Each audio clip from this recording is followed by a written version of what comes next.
Astralis' ceiling is so hard capped because of Stair now.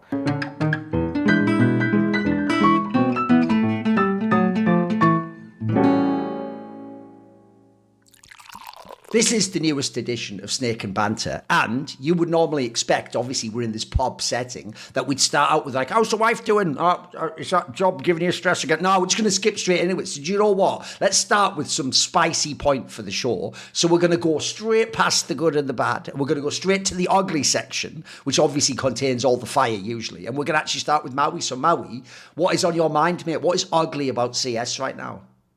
I feel like it's time to update ourselves on the actual narrative of a team. Okay, so Astralis right now are in a position that to me is nice, it's pleasant, but I would find it unenviable because I like a lot of the moves that Astralis made in the recent offseason. I like that they brought up Ryu. This guy is clearly a gem. He is such a sick extremity anchor player. I think he makes a lot of strong moves, and I feel like he also has sweet mechanics so that he can find multi-frags. I almost would relate him to somebody like Heavy God. I'm not saying he's that good yet or anything like that, but that's who he reminds me the most of today in terms of his trajectory.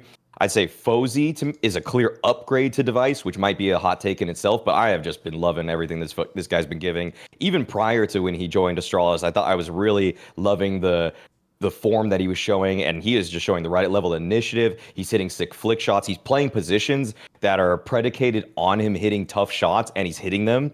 But the one thing that I think we need to update ourselves on is the truth of Astralis' ceiling here. Because in the last year, as Stound's form was up and down, as Device just kind of felt like he was barely passing with a C minus. I felt like we all were talking so heavy, there was so much praise that was being heaped upon Staehr. He was such an obviously underserved, underutilized player that was getting more out of his positions than he probably should have in many circumstances. But now I have to give everybody a reality check about this team. Astralis' ceiling is so hard capped because of Staehr now. Staehr is not truly, in my eyes, a star player. He got all of the spots because he deserved them, because he showed this aptitude in even some of the more difficult positions. But now when you're actually putting him toe to toe with the real star space takers on the best teams in the world, I'm sorry, this guy does not hold a candle to them. I don't think he really has what it takes. And so my ugly point is that even though I love everything that Astralis has done in the offseason with all their moves, I think they have to take a good hard look in the mirror and recognize that Staehr is not really a top 15 player in the world. And if you're going to pin your success to him being your star rifler, you are unfortunately extremely hard capped. I mean, I would go even one step further over there. I think it's not just Staehr. I think it's the other player in the room where everyone wants to say, oh, Yabi was very good for a while and this and that. Staehr and Yabi both will absolutely hold back Astralis. I'm with you on that. And there's a reason why, you look at players like Blamep, there's always this conversation from analysts or, some people in the scene. Some people say he's overrated, but a lot of people are also saying, hey, maybe he should be picked up by this better team or whatnot, right? And that never happened for Staehr. Everyone knew that, hey, this is just like a really weird project right now where half the time we don't know if this company is going to survive. The other half the time we don't know if Device is going to be playing. And then, there's X, Y, and Z always going on with this. In that situation, when there's this much chaos, if there's a player who's actually ready to compete with like the best of the best, there's always rumors about, oh, maybe this team is looking to get him. Maybe team is interested, especially when it's a team like Astralis who are in such like bad financial straits.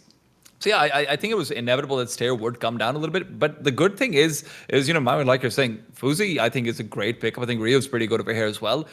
Does Staehr still need to be sort of that, big star playing element? Because I'm still comfortable with the idea that, hey, maybe Staehr can take a step back in his roles. Because for me, it's Yabi who needs to level up, or he's the first one I chuck out. I mean, I'll just say this. Like, I actually think this is an example of where in the short term you can make good moves, but in the long term it just doesn't make sense for where the project trajectory is supposed to go. So look, I don't really know what the financial situation in Astralis is. Even though they got bought, it certainly looks like, if you look who's come and gone, like actually they've gotten lower budgets, if anything. And then now you even have all that like bitching from fucking Hooksy in the interviews, like, we already knew the team was labouring up. Oh, shut the fuck up, mate. People have won championships when the whole roster was dead and they were fired the next event. So, like, I do notice, by the way, I was fine with Hooksy complaining when he was on G2 and everyone was hating him, saying he should be fired. He was winning massive events. He just complains, mate. He just complains on every team. That's all he does. In fact, it just turns out, actually, he has a little bit of a sourpuss attitude. He's not one of those cool IGLs who, rolls with it a little bit, understands criticism as part of the game. No, everything. He's one of those IGLs I despise, because you're not fucking Apex or some elite tier IGL, but you act like everyone in the scene's a dickhead if they ever criticise you. Like, oh, yeah, how about this? I gave him like his little bit of time when he first joined Astralis because it wasn't his choice of the roster, and you knew at the time they were going to sell. There was all these extra reasons why. In fact, I remember originally he didn't even like sign fully or whatever. I think he like joined temporarily or something. In that scenario, I'll give you a bit of space to get settled, etc., all the rest of it. I actually think what they accomplished last year was mad underwhelming across the board. I don't think he called some fantastic fucking game. I don't think he uses those pieces as well as they could have been done. I also think some of the pieces were bad. The problem is, like, look, I do think Device needed to go one way or the other. Like, I'm not even against that take that Forzy could be an update. But I think the problem is this roster looks more like something that would play for like Gamer Legion or fucking OG or something. Like, the joke is, if I signed some of these players to NIP, people would freak out and go, or Fnatic, they'd go, where are you going to go with these players? We're not going to fucking make the major playoffs. Yeah, this is fucking Astralis, boys. Like, I'm supposed to believe that at least Yabi and Hooksy are potentially world-class pieces because once upon a time they occupied that position. I've got bad news for you guys. That was literally like 2 to 3 years ago. Literally, it was ages ago now. It was ages ago. By the way, that when they were last like top people like fucking Simple were still playing like fully active in Navi, for fuck's sake. That's how long ago we're talking about now. So you have to update the playbook. We've got to stop pretending we just started CS2. CS2's been out a few years now. So I think if you look across the board, there's question marks for everyone. Like, it goes like this. The Ryu guy, I actually did hear from some coaches. People do think he actually has some talent and he was sort of like a potential. They think that's actually like a shrewd pickup. So I'm with you on that one. Not one of the ones I would have expected, because obviously I was doing the we think Danish or you think bigger name players if you sign at national. So that could end up being quite a shrewd pickup. That actually does look like an NIP-esque pickup where you just trust that the IGL and the GM coach saw something that maybe people didn't in tier 2. The Forzy one I think is totally fine. His biggest problem is this. He's just got the baggage of all those years ago when he was on the bad NIP, and then when he was never supposed to properly be on it, by the way, and then also when he was in like fucking shitter wildcard and all that stupid drama where he was in and out the roster, which if you haven't known,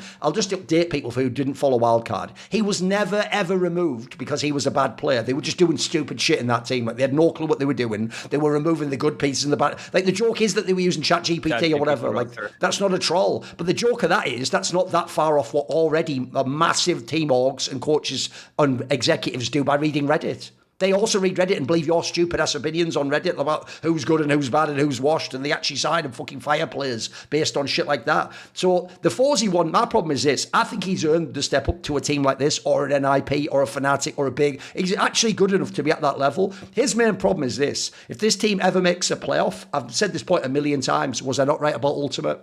It's a really big jump up to go to arenas and play the best teams in the world and be the AWPer. It's actually why, low-key, even though he hasn't gone to the arena yet, it is mad promising that already Simple's hitting the flick shots, he's sort of taking the space, he's doing the fucking shot. That's I tell you what, that's the most intimidating position to be in when you're playing the top 10 teams who will just bash the fuck out of you for the AWPer. So I do think the Forzy and Ryu pickups, good pickups, don't really have any complaints there, aside from just not the names you'd expect Astralis to be picking up. The problem is the other three, and I'm with you, I think all three of them take criticism. First of all, Yabi can just get criticism all day long, mate. My problem is this. Even when he was in Heroic, except for maybe that last year, I never saw him as like a stats monster or some like guy who'd be your MVP. But I always used to say, isn't what I always said? I always said he's like an impact player, though. He's the guy who'll win you a clutch, or he'll pull off like a sick 2K that gets you like into a round or so. I don't even see him do half of that shit nowadays, mate. He's done that thing where it almost looks like, I feel like this is what the Astralis culture became. You just play for your job and you just sort of play normal CS, and you just get to the end of the game and you hope you don't lose and look bad. Like,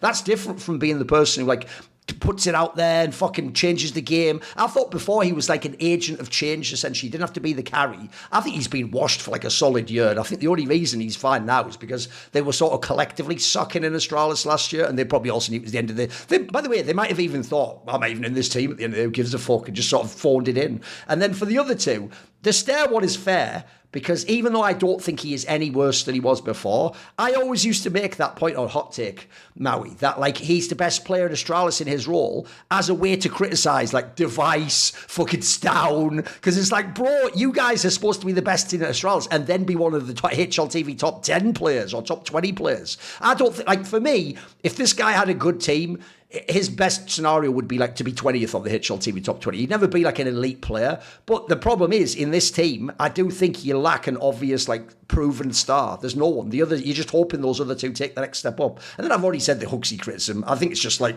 listen, mate, you're just a fucking mid-IGL. That's just what you are. And by the way, before everyone cries at me, you guys were judging Alexi B way harsher when he had rosters of players that never did anything online and some of them never did after that. Like, he had to have like Mantua as his AWPer and fucking Issa and Valde on the team at the end of his... By the way, how have these guys done since Alex? You know what I mean? Like, people, they're so harsh with IGLs. So I look at this squad. I'll give you a hot take right now.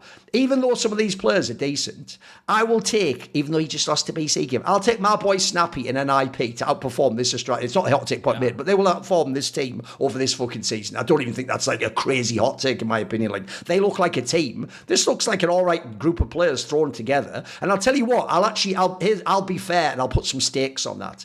If actually Astralis does outperform an IP and they actually do like make some playoffs and get some upsets, then I will give credit to Huxley, because I think Huxley would have to actually do something to make that fucking happen. Otherwise, like I say, for me, this is like one of those squads you load up like a game of Legion of Fnatic, a fucking OG, and then you just go, it's like 5 players, your job is to play together, but you're just almost like Football Manager, you just plug the pieces in and just let it go. Like, this doesn't even look like a coherent project, so I don't have very high expectations. I'm glad it's not in bad though, because I don't actually think the roster moves are bad. I just think what's bad is, like, can anyone actually see this team ever like, put it this way, this team will never be top 10. And I don't mean like VRS, because I believe if you win a couple of VRS games, you can magically go. I mean like a real top 10 team. If we were all to sit down and do our top 10 teams in 3 months, this team isn't in there. I don't think they're even in the conversation. I bet they're like the bottom of the top 20, in my opinion. Yeah, I know they couldn't make like a third move, which is why this would never have been possible. But God, imagine just the idea that Blame F has gone to big as an IGL and is just still putting up those numbers. Like, imagine the return of Blame F, right? Like, you've had one legendary player Device leave and everything like that. Even just from a PR angle, I'd love to see that shit happen. But if Blame was in this team and be like, hey, you know what?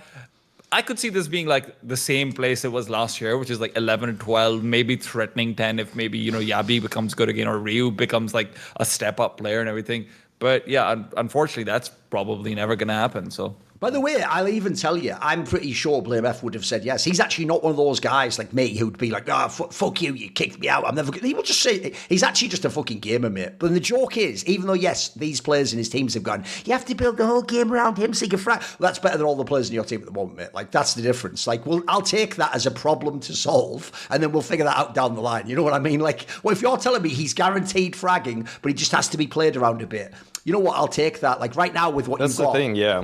What do you want? That's the thing. I mean, I would take Blame F over Staehr today in a heartbeat. I would easily take him, because it's just that Blame F, I think almost Staehr in a way doesn't demand resources for being a star player as much as somebody like Blame F would. And the truth is, it's kind of a weird situation that I find Staehr in, where it's just, I almost feel like you throw this guy in almost any role and he puts up a 1.05. Yeah. Like, star player, star roles, 1.05. Yeah. You know, and then it's like bad roles, 1.05. So I would want to put him in all the bad positions, let him overperform in those, as opposed to, in my eyes, slightly underperform in what are supposed to be the good roles. And if they could get somebody like... yeah, it's like, if you give just Blame F these kinds of spots, or there's a handful of star players that are surprisingly more available than I feel like a team like Astralis was ready to admit to themselves. Whereas, I mean, they upgraded all these kind of... I mean, the AWPer is not supposed to be a role player, so that is an upgrade in a position that is rather pivotal to your success. But as opposed to really going to the heart of the issue and just getting a superstar player, they just need these like nice little, I'd say, budget upgrades, as opposed to really swinging for the fences. And I would even also make the claim that, like, I think there's a very real chance that Big is a team that has a better placing at a big event than a team like Astralis.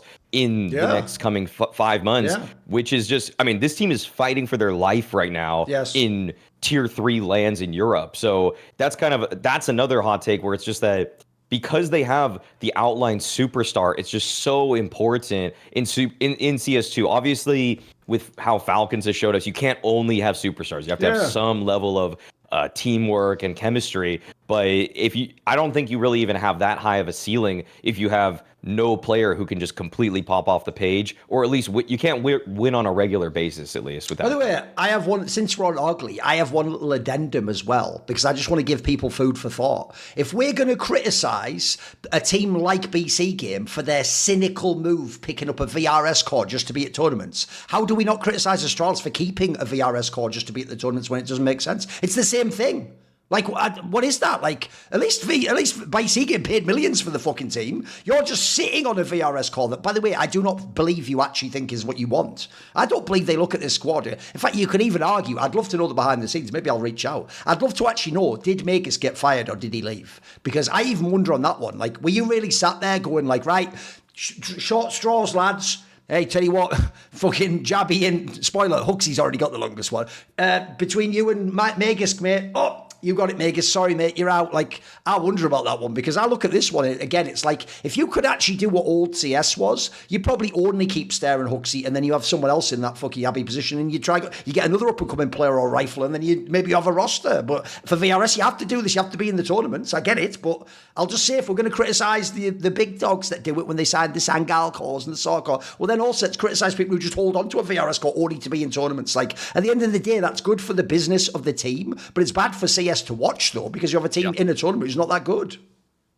Like, the most optimistic, generous point of view I could ever give is, hey, maybe because it's kind of like new ownership, maybe they're waiting for sticker money to make like a big purchase or something like that. But if they don't make that big purchase in like 4 months or whatever sort of the cutoff would be for them, this team is going straight to the Gamer Legion road. I'll also just throw this out there as well, because of actually how the VRS system works and the fact that you've got 3 stages to the major, people have genuinely got to forget about it being like $4 million from Blast Paris or whatever 2+ years ago. First of all, if you were in like the first stage, I've heard it's way less. And what people probably never understood about sticker capsules before is the RMRs being so wacky actually used to fuck up the capsule, because the joke was, say like NAVI or FaZe fucks up and they go into the first capsule. Suddenly that's worth way more than normal because 1 million fans buy it for the NAVI sticker or whatever. In the modern day, VRS means that the best capsule always will be the people in stage 3. Like, so stage 1 actually, as in just making the major, isn't anymore the guaranteed millions. I've even heard sometimes it's not even 1 million. So another thing about that is that used to be the formula in the partner era. It was like, get a partner spot, get the money from the TOs, and they make the major. If you did all of that, like, you could actually go vaguely break even on your squad if you were spending big salaries. Nowadays, that's not even as guaranteed. So even though I know what you mean, that if you can get the sticker money, you can go to the next level. The problem is this team right now, you're going to be in fucking stage 1 or stage 2. You're not going to be sat in stage 3 with Navi and fucking Furia and Spirit. Like, you just aren't, mate. You're going to be battling motherfuckers that might beat you, like Legacy and Paravision, and get through the stage. Like, it's going to be hard for you. Okay. Let's keep on the ugly topic. TeaTime, what is your ugly point? See, so I came into the show right now. Last time I was like, hey, I'm going to play it super safe. I'm going to make sure that it's things that we're all going to sort of get along on.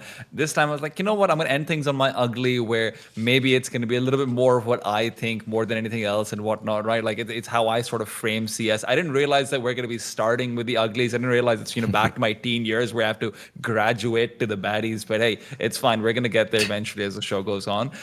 My ugly point is, and the important thing over here is that I come from a background of Dota. Like, at the end of the day, that was my first esport and everything.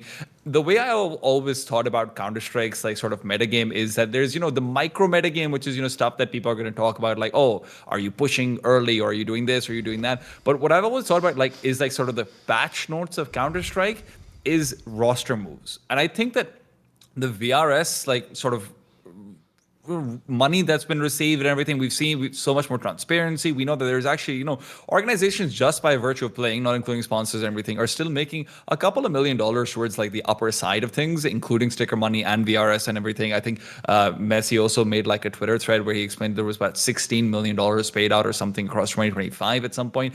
And we've had such a shit like roster quote unquote shuffle, barely anything has happened. So many of these teams have been hyper cynical, and it feels like, the biggest offenders are people like your Mouse Sports, people like your Face Guns, people like your Astralis, like we've just mentioned. It just feels like people don't understand how bad it is for Counter-Strike to have like a quote-unquote stale overall meta, because CS evolves through roster moves. Like, people always respond to the best teams by making roster moves. Spirit made their moves last year last season in response to Vitality. You see, Rain going out, things like this happening and whatnot. Rob's obviously coming to Vitality, and the idea that across an entire year, now moving into 2026, we have largely the same rosters for a lot of these top teams, and the only teams that have made like moves are like Mongols, which I think objectively is just a downgrade. I think anyone who thought Cobra Zero would be at an even side grade to Senzu was just, they just never seen Asian Counter-Strike.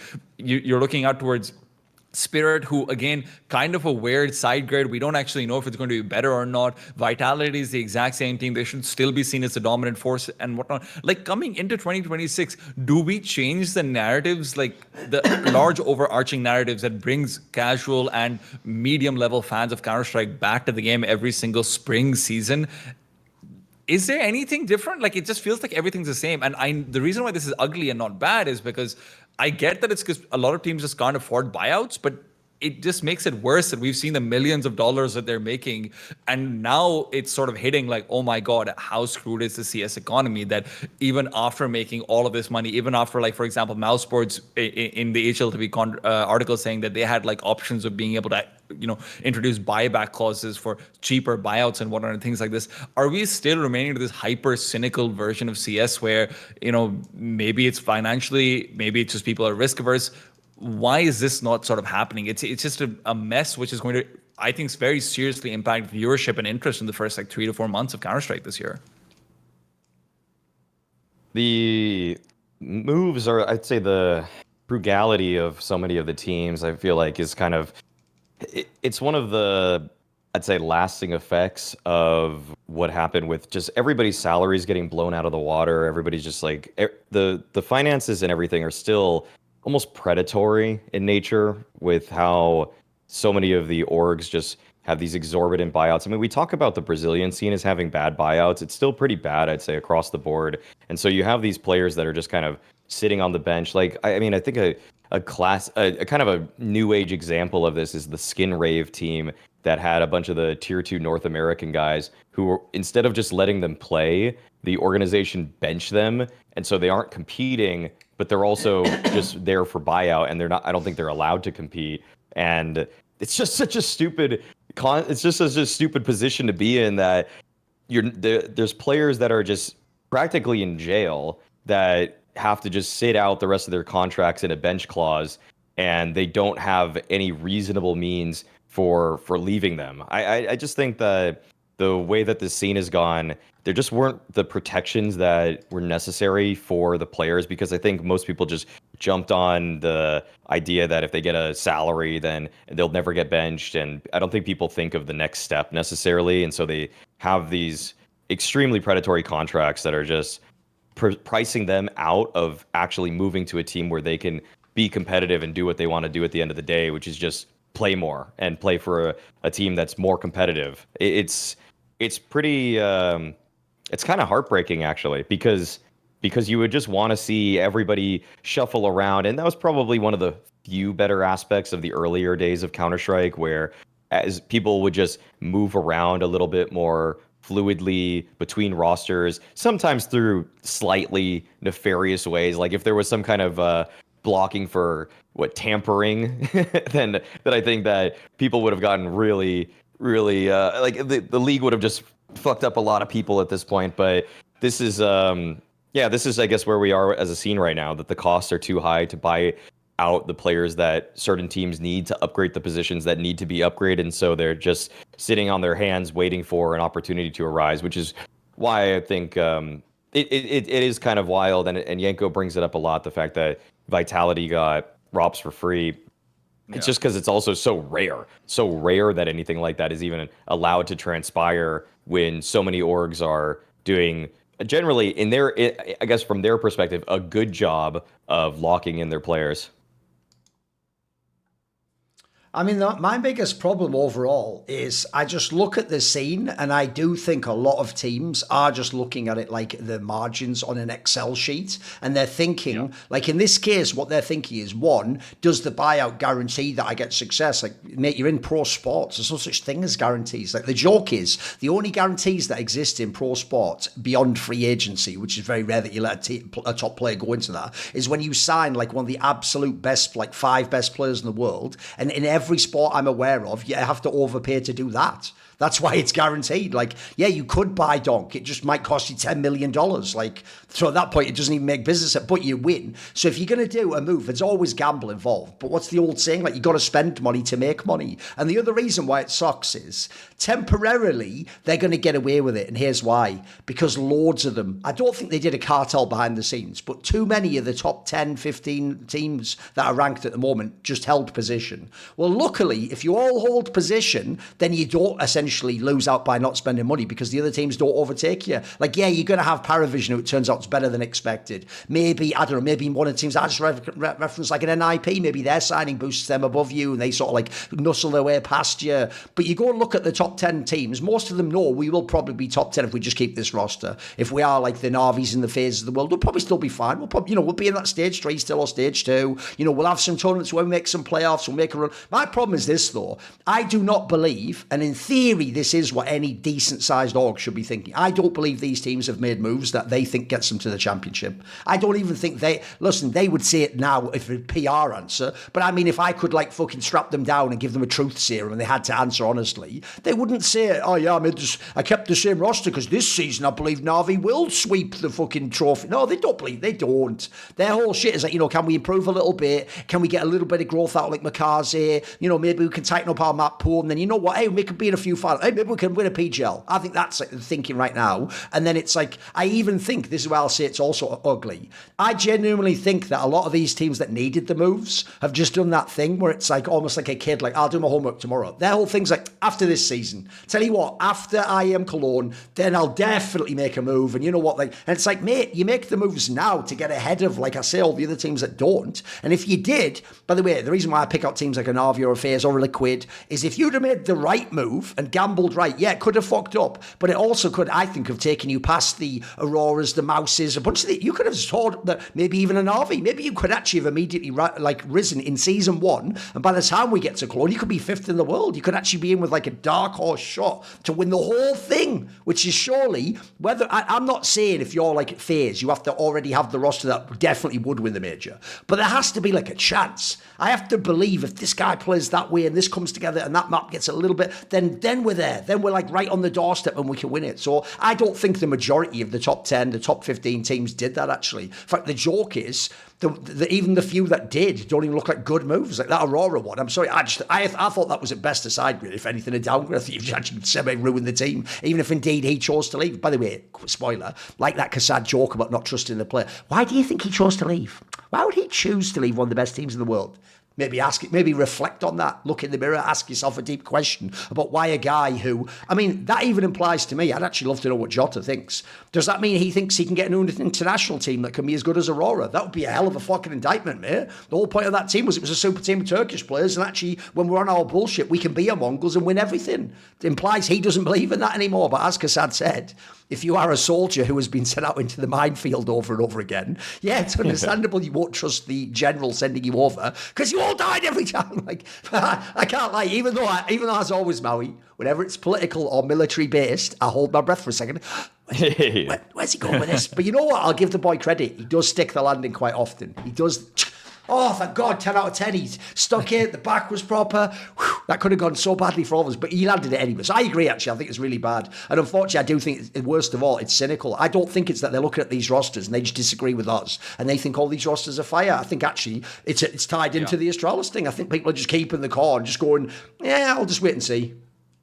And it's just like it comes at a point of like overarching cynicism where, again, I'm going to go back to like where I'm saying this is sort of like a patch note that's just gone shit. Like we're going to have this for the next 6 to 8 months. And then you combine it with things like objectively worse broadcasts across all of Counter-Strike. And I'm not going to get into like, oh, this guy's bad or this is a bad decision. Like we don't have B streams on LAN for Krakow, right? Like that's objectively worse. That's objectively a cost saving measure. We have significantly worse coverage because we don't have analyst desks. You mean like a fully produced B stream that's what it used to be? Yeah, of course. Just for clarifying, clarifying for everybody. Yeah.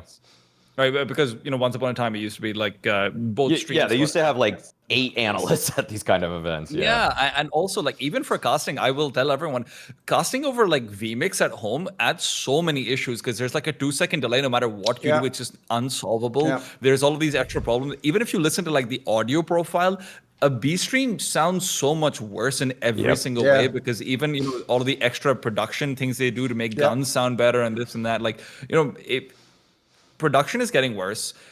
Broadcast is getting worse, and if the lineups are also completely stale, what you get is basically like a really shit patch for a game that only gets patched once a year. The amount of people who we could lose in terms of just like consistent interest and whatnot, the amount of people who are gonna like maybe fade away. We're so lucky that like Paravision won. We're so lucky that Simple is coming back to like, top tier Counter-Strike and whatnot. Like, there's these little baby narratives to draw back on from. But then when you have like this really weird overarching cynicism from the entire industry, people catch on to that.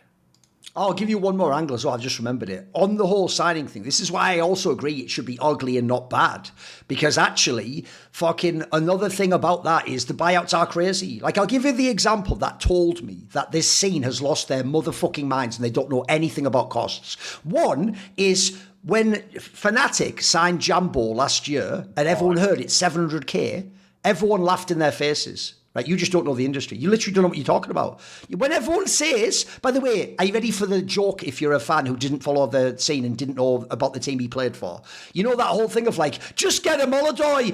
That is a Molodoi, you fucking idiot. That is literally in the Molodoi bag. When you reach in there, Molodoi's gone. There's Grix, there's fucking Jambo, and there's a couple of others. And they're all in the same bag. And then when you reach and pull them out, do you think they're free? Do you think they go for 100k? No, because people know everyone is going for a Molodoi. So guess what? 700k is actually a reasonable price for that player on the market. Another thing people do, and it drives me crazy, is you don't understand esports accelerates and inflates in a way that it does not exist in team sports, because team sports have literal financial restrictions to suppress this because the team owners don't want crazy inflation. So when you hear Jambo 700k, your brain, because it's really stupid, does this, doesn't it? But Monacy was 600k in 2022. That may as well be 20 years ago, mate, literally. And I'll just throw this out there. Monacy had only played on an academy team at the time. Do you know what the comparison to Monacy is? Kiyosuke. He'd played on an academy team. How many millions of dollars did he cost, sight unseen, to play in tier 1? You do not get top talents that you gamble for to make your team better for like 200k. I've got players out there, but I want to join teams where I heard someone say behind the scenes, very reasonable buyout, 400k.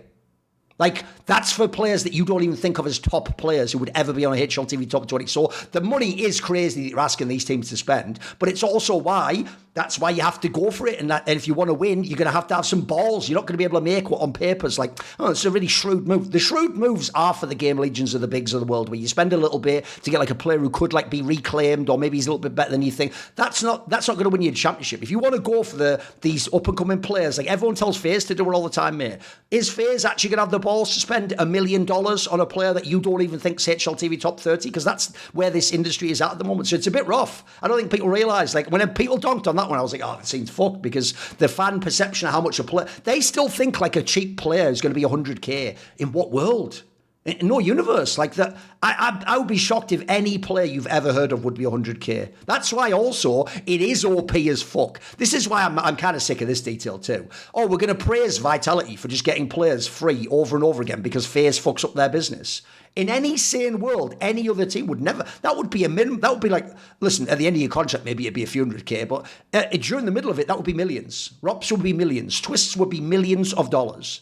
In fact, I even think the only reason Fair's got twists back is because I do speculate that they just did a contract swap type thing with a Liege, and then one of them probably Liquid had to pay a little bit on top of, or the other way around maybe. Fair's paid like 100, 200k on top of a trade swap. That doesn't even exist much. So I will also say I do have sympathy for the teams though. It's why I say you are going to have to gamble, and the question is, are you here to make money and balance the books and be 18th, or are you here to win the tournament? Because if you want to win the tournament, you are going to actually have to make a big gamble that's going to be financially a hit, and you're going to have to trust that you get the results.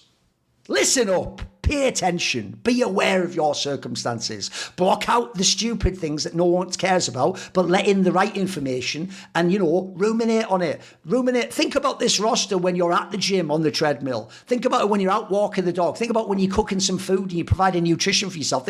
You know what you need to do, Liquid? It's fucking obvious, isn't it? You need to get some Raycon everyday earbuds, because if you had those, like these ones, the everyday classic ones, then you could actually have all these awesome features, couldn't you? Like they can block out everything, but you can have like the awareness mode on where you can still let some ambient sound in so you don't get hit in the side of the head by a car when you're out running. You can hear someone talk when they walk behind you when you're cooking something. If you're working on something, you can still hear the doorbell, etc. But they'll block out other things. You also have the mode with the noise cancelling, so you can get rid of everything if you want to. They're also really light, and they've got the open ones now. The open ones are the ones where the position they fit on the ear is really, really comfortable, and it isn't like other ones where it's like you have to get lucky with the size of the board or change the little plastic. No, this is actually designed very cleverly in terms of how they fit on the ear.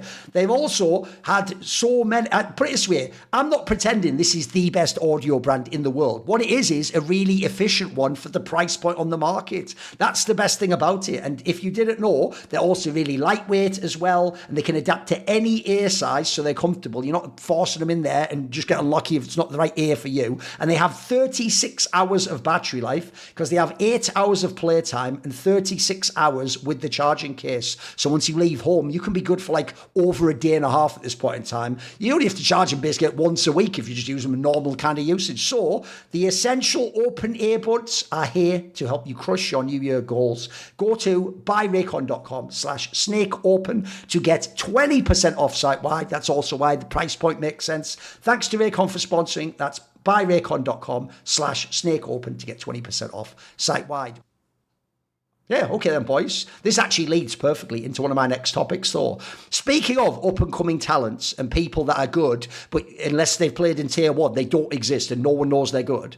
Boys, this is one of the rare times. I don't even watch that much Tier 2 CS. But I'll tell you what, if you're a team last year who starts cooking online, so the teams would be like Inner Circle, the one that was TNL, if you remember. There was obviously Foot, that was NAVI Junior, if people don't know. Remember, NAVI Junior at one point was ranked so high, they just couldn't play in real tournaments because NAVI was in the real tournament. That's how good that academy team became. But because, unfortunately, Makaze is gone, you all just assume, like, I must be the only good player. So here's my ugly point. And my ugly point is the status of where Foot is at as a team. Because, boys, I even actually predicted they might even beat Fury in that online blasting. They now have beaten them at this LAN. And if you watch that team, the hype was real the whole time. In fact, if you actually go back in time, here's what my ugly point is no one who's a fan of Tier 1 knows these guys. They just think like, there's whatever, aren't they? Yeah. Oh, they weren't in the major or whatever. And then the thing that kills me is, if you go and look, they didn't just get good now.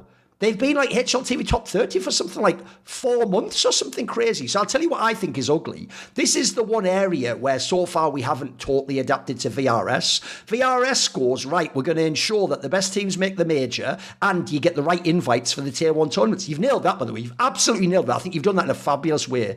But the problem then becomes, after the Tier 1 lands, which let's be real, is like top 20, top 16, top 24 type level. If you are, like this team was, 28th, you now either play CCT, which I'm sorry, Tier 1 fans don't follow, they follow the lands, or you play Draculan and small lands that no one watches. So the problem is you never know that those teams are good. The real problem is we don't have the smaller star series as often and the DreamHack Opens, etc. If those lands existed and people actually followed them like they used to back in the day as the thing you follow when the big tournament isn't on, you'd already know this team is knocking on the door. You'd have fans of this team. Like this team, it's why there's that rumour that they have like things in their contract that they can't be signed away as a core for or whatever. I'm not surprised because this roster looks like if you hold on to a bunch of these players, like you are going to get upsets over good teams, mate. You're going to fuck around and make like a playoff out of nowhere or be like 12th on the ranking or whatever. But we never would have known if this team was already playing Dracula and fucking CCT, mate. Like essentially they had to make use of this chance now to have any chance to do it. So I think it's kind of ugly that like we're not even going to see the teams coming. You'd have to be the biggest nerd ever watching all levels of CS to know who's the next rising team. Or just be paid to cast only tier 2, hey, I got you guys. No, but like I think you're right, but I'll make like a little bit of a self-indulgent point over here as well. I think what compounds this is that tier 2 is, I think, hit the most by cost cuts on broadcasts on like on any level, and that was always going to happen, right? Especially with the VRS system shifting over and whatnot. The issue is also that the people who are then highlighting their journey forward, right? In for example CCT or in like maybe Draculan or this or that, where lands like Draculan might pick up like a local talent because they don't have the money to fly them out. CCT has obviously a lot of people who are building into their career. That's obviously how I've gotten my start with what used to be the old 9-to-5s and home sweet homes, which graduated into CCT now. And I can tell you, I said some really dumb shit on broadcast, like a lot back in the day, and I don't think I was very good at getting people's interest in. And now what we've had happen is this strange thing where like CS tier 2, I think, used to have a lot more, money, or maybe not even just money, but just attention given out towards it because of the people who are on the broadcast and everything way back when. And now you're looking out towards it and it's like, okay, now when the skill of Counter-Strike reflects to the point where we have legitimately really good teams down to the, top 30 mark, like your Foots of the world, I'm just going to scroll down a little bit, but even teams like, I think even teams like M80 and whatnot are like really interesting to watch teams where you can actually get like good CS from them and whatnot. Like, and then there's teams on the way down, obviously, teams like VP, everyone's going ham on Reddit about how they lost, last place in a LAN and everything. The problem is, even if you have like legitimately interesting narrative points and story points and whatnot, there's no one to tell that, be it through a YouTube video, be it because King T, for example, does the best tier 2 content that there is. I don't think there's like any question about it. King T and Michael's podcast is like the absolute best in my opinion, and they don't have like the production value to make you interested in all of the narratives because they're just talking about shit. For them to make like a really good video or whatnot, it's going to take them 3-4 weeks of editing, a lot of work, a lot of money, a lot of these things that just don't make sense for an individual to put in right now. I mean, there's a reason why. And Thorin, I mean, you're talking about teams. I'll take it one step further. Even players who have had like people like Hades and whatnot.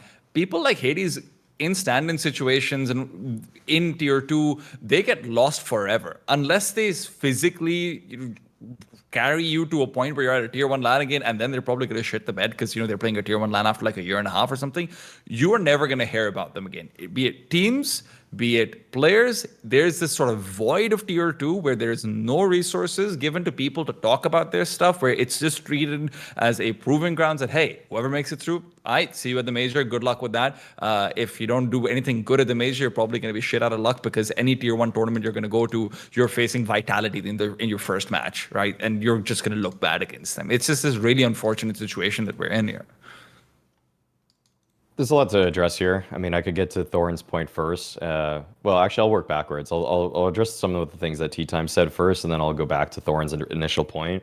I'd just say that for regarding stuff like King T's podcast with Yumi, the double swing is just in terms of pure knowledge of tier 2 teams and having such a wide breadth of takes across those. I mean, it's my favorite.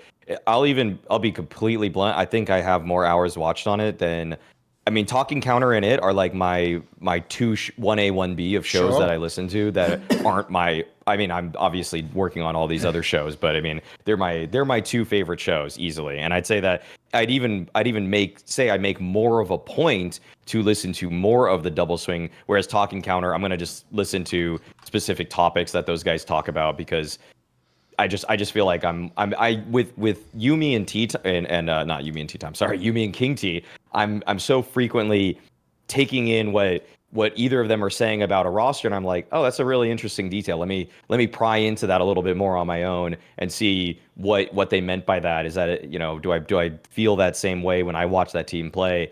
and it's just great like that. But I think the truth is that I just don't think Counter-Strike has the same amount of viewership necessarily, and I just don't think there's necessarily a reason for people to care about tier 2 as much. Where the thing I would equate tier 2 CS to the most is, say, like college sports in America. However, with college sports, people are frequently tied to the team that they live closest to. So there's this just natural, it's the university that maybe their friend works at it, or maybe they know somebody that went to that or something. So then you have this reason to root for them. But creating reasons to grab on to tier 2 teams is usually just about as strong as saying that, okay, there's a few guys from my country that are on that team, so I'm going to watch them play a little bit. It's why I kind of all randomly, maybe once every week or so, put on a tier 2 North American game on my TV or screen, just because I'm kind of like, okay, let's just see what's going on. Or, okay, those are two teams that I know are at the top of tier 2 NA,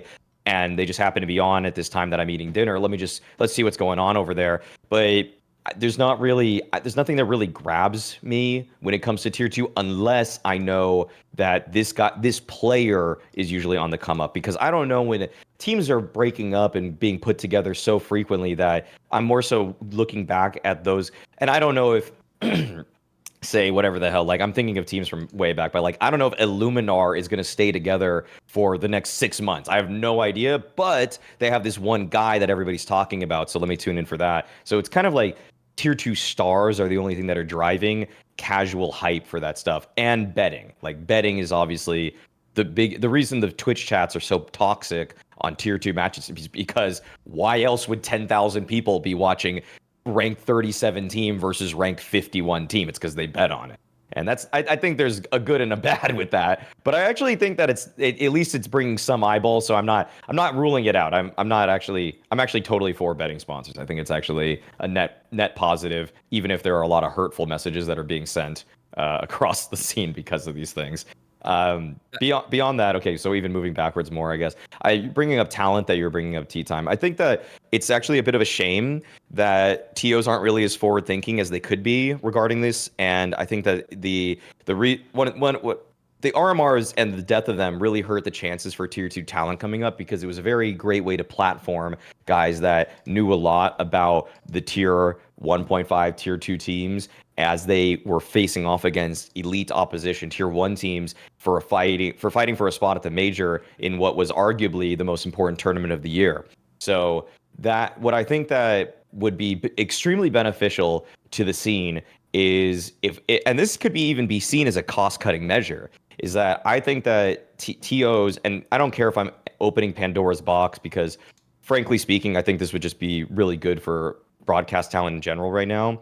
And I don't mind losing a week of work if this would actually help in the long run, is that I just think stage 1 should have different hires than stage 2 and stage 3 of the major. I think TOs should right now be looking to, because the first stage, like, I'm going to be completely honest, I don't think everybody is coming into stage 1, like every talent member across the entire board, that is like, and I'm not trying to downplay the efforts and work ethic of my colleagues, but I don't think everybody's coming into every single game in stage 1 with comprehensive knowledge of all of the storylines that are baked into all of these teams that made it into stage 1. It was very hard, and it unfortunately then does a disservice to some of those teams that are competing at the major, which is for some of those guys, because we know, like, there's going to be stage 1 teams where we're never going to see some of those guys that were on Namiga again. All that was a platform for Lear and Zwei to show what they were capable of, and maybe they can move up in the ranks. But I don't know if I'm ever going to see Risky Bob again. Like, that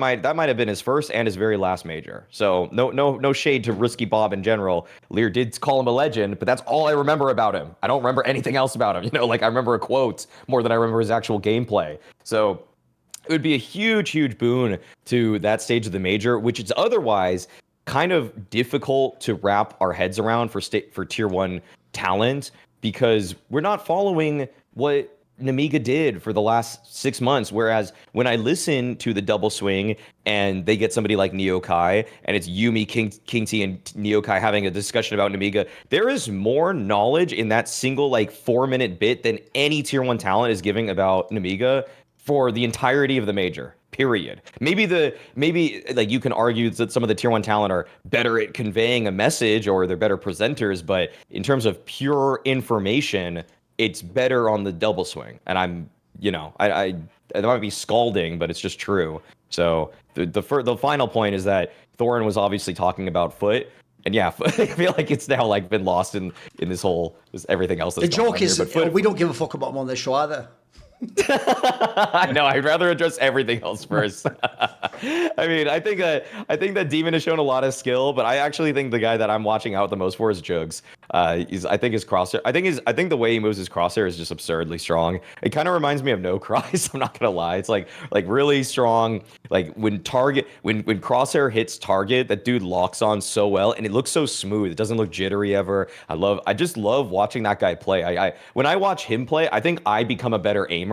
Which is like really like that's one of my favorite aspects. As a psychoactive event that makes Maui delusional. Okay, interesting, right? Yeah. Yes, exactly, exactly. No, I don't have the Dunning-Kruger effect. I think I can do what he does, right. But I just feel like, if he can aim that smooth, surely I can aim that smooth the next time I load up. So yeah, I like watching them. I think their playbook is a little. Maybe it kind of resembles a tier 1.5 team to me, though. It's like there's some level of defaulting, but I feel like they maybe throw a few too many set pieces out there right now for me to get too excited about them tactically. But they just kind of play overall strong CS, but probably CS that it almost to me resembles how teams played more in like 2017 than teams like tier 1 teams today that are kind of working the map a little bit more or moving things around as much. I like them though. I definitely like them, and I think that I would say that I would almost say Demon, Jugs, Krebeni. I think all of these guys have pretty strong futures ahead of themselves. I'm not sold on Cemetery. I think that's the one guy where I further I don't know. The opping in CS2 is just hard, so I'll wait and see if Cemetery can be a little bit better. But you would say that Jugs guy has clean mechanics, Maui. Of course. Yeah, of course he has clean mechanics. And you yourself could feel extremely clean if you get Mando products. Use our code CS2 as you start the new year, because these still are the products that I feel like have been my favorites of everything practically that we have ever talked about on Snake and Banter. I mean, even this morning, I put on the cedarwood deodorant stick. Morning wood. Okay, interesting. I like that one. I like the Mount Fuji ones. I feel like they smell great. My pits feel great when I use them. It's one of the bio or the deodorants that were created by a doctor that kind of broke down the essential flaws and elements of body odor and recognized that it was being misdiagnosed, mistreated, and so they went back to the drawing board. They found ways that block odor without necessarily doing an antiperspirant, which this is maybe a little bit off the script. There's kind of like been some studies about the good and the bad of doing an antiperspirant in 2026. And so what these products are baking soda free. They're paraben free. They're just proven to control odor better than just shower and soap alone. I mean, I have gotten off of a plane, and everybody knows I have long travel days from California to Europe, or even California to like another continent like Asia or something like that. And it's like, it's very easy over that time if I walk off the plane and smell. But with Mando products, I have literally asked broadcast talent at the hotel, I'm like, hey, just testing, does this deodorant really cover me right now? And they're like, you smell fine to me, man. And then they're like, get away from me. I can tell you haven't showered. But they don't tell me that I smell. That's one thing. They don't tell me that I smell. My hair might be a little greasy at that point, but I don't smell. And that's thanks to Mando. So get your own Mando products. You can get you can get new customers can get 20% off site-wide with our exclusive code. Use CS2 at shopmando.com for site-wide 20% off and free shipping. So many good smells that you can select from. So take your pick. Okay, so Maui passed the smell test. Now we're going to move on to the good. TeaTime, what is good in CS? I mean, clearly the fact that talent get to smell Maui's Mando pits, but other than that, good integration. Good integration. Hey, there you go. So this might not be great for maybe, maybe you guys won't agree with me with this. This is what I find good about Counter-Strike, right? We currently have a really big issue, which is that, last year when VR sort of came around, one of the things that I was personally excited about, because it's something I like, right? PGL had a lot of these small tournament partnerships where they said, hey, we're going to go to South America, we're going to go to Argentina, we're going to go to these new countries and whatnot as well. Serbia was going to be on the calendar. And it felt like, Mexico was there for Blast theoretically. And it felt like these events were taken away because of the practicality of the situation. And I do think that having physical events in a location where, clearly there are Counter-Strike fans and there are going to be able to, fill up arenas and whatnot is super important. Because right now, the only real direct monetization that Counter-Strike has is stickers. Like, we have not introduced any mechanism for fans to pay. And I know there's a lot of criticism on fans that they don't pay, but there also aren't that many mechanisms because tournament organizers aren't willing to introduce them. So what I like that what Valve has done is with the allotment for the major cycle for 2027, they've gone out and allotted it to a new tournament organizer, which sure might not go the best. That's a different story. But the location specifically of Argentina and Shanghai, I think we're looking at, again, Valve using the majors as an expansionary tool. I think they've given us a very good, robust system across the year for things like invitations and open access to tournaments. And, tier 1 tournaments have gotten so much better with the VRS system, in my opinion, than what we had before. Then you add in the fact that we're expanding to new markets, for people to potentially buy stickers, for people to engage with the game, for more fans, more players, and like the future longevity of Counter-Strike to sort of be guaranteed. Then the locations they choose are even better for me because, on one end, Argentina, I just think is a great location. Even time zone wise, it's actually not that bad. I think it's GMT -3. So it's going to be like 4 hours behind Europe in the summertime or so, maybe 5 hours at most. So you will still be able to watch a lot of the important playoff matches and everything. It's not terrible at all. And then Shanghai, I'm just glad we're coming back to it early on because for me, Shanghai was one of the best majors we've had just for one simple reason. We had crowds in group stages for every single match, right? Like that plus, the event was good overall. Sure, time zone might not be the best for viewership hours, but it does feel like majors are funded more by, and by the way, this is me talking out of my ass. I actually don't know if this is true or not. But, from the outwards looking in, it feels like majors are funded maybe a little bit more by things like, viewer passes being purchased, stickers being purchased, I do think that this is, as a quote-unquote celebration of Counter-Strike, I think going to these new locations and going to use this as an expansionary tool is pretty great after a year where we are also getting things like Cologne being the major and whatnot. I think this is a good balance that we're sort of striking right now from Valve. I'm kind of positively optimistic about the future of what these majors are going to do. I'm as a selfish person, I'm disappointed in the time zones for some of them, like the Asia ones in particular, like those. But to be fair to myself, I guess, I mean, thankfully at the last Shanghai one, I worked it. But even when we worked it from a remote studio in Bucharest, we're still waking up at 5 a.m. every day just to run a broadcast that's in China.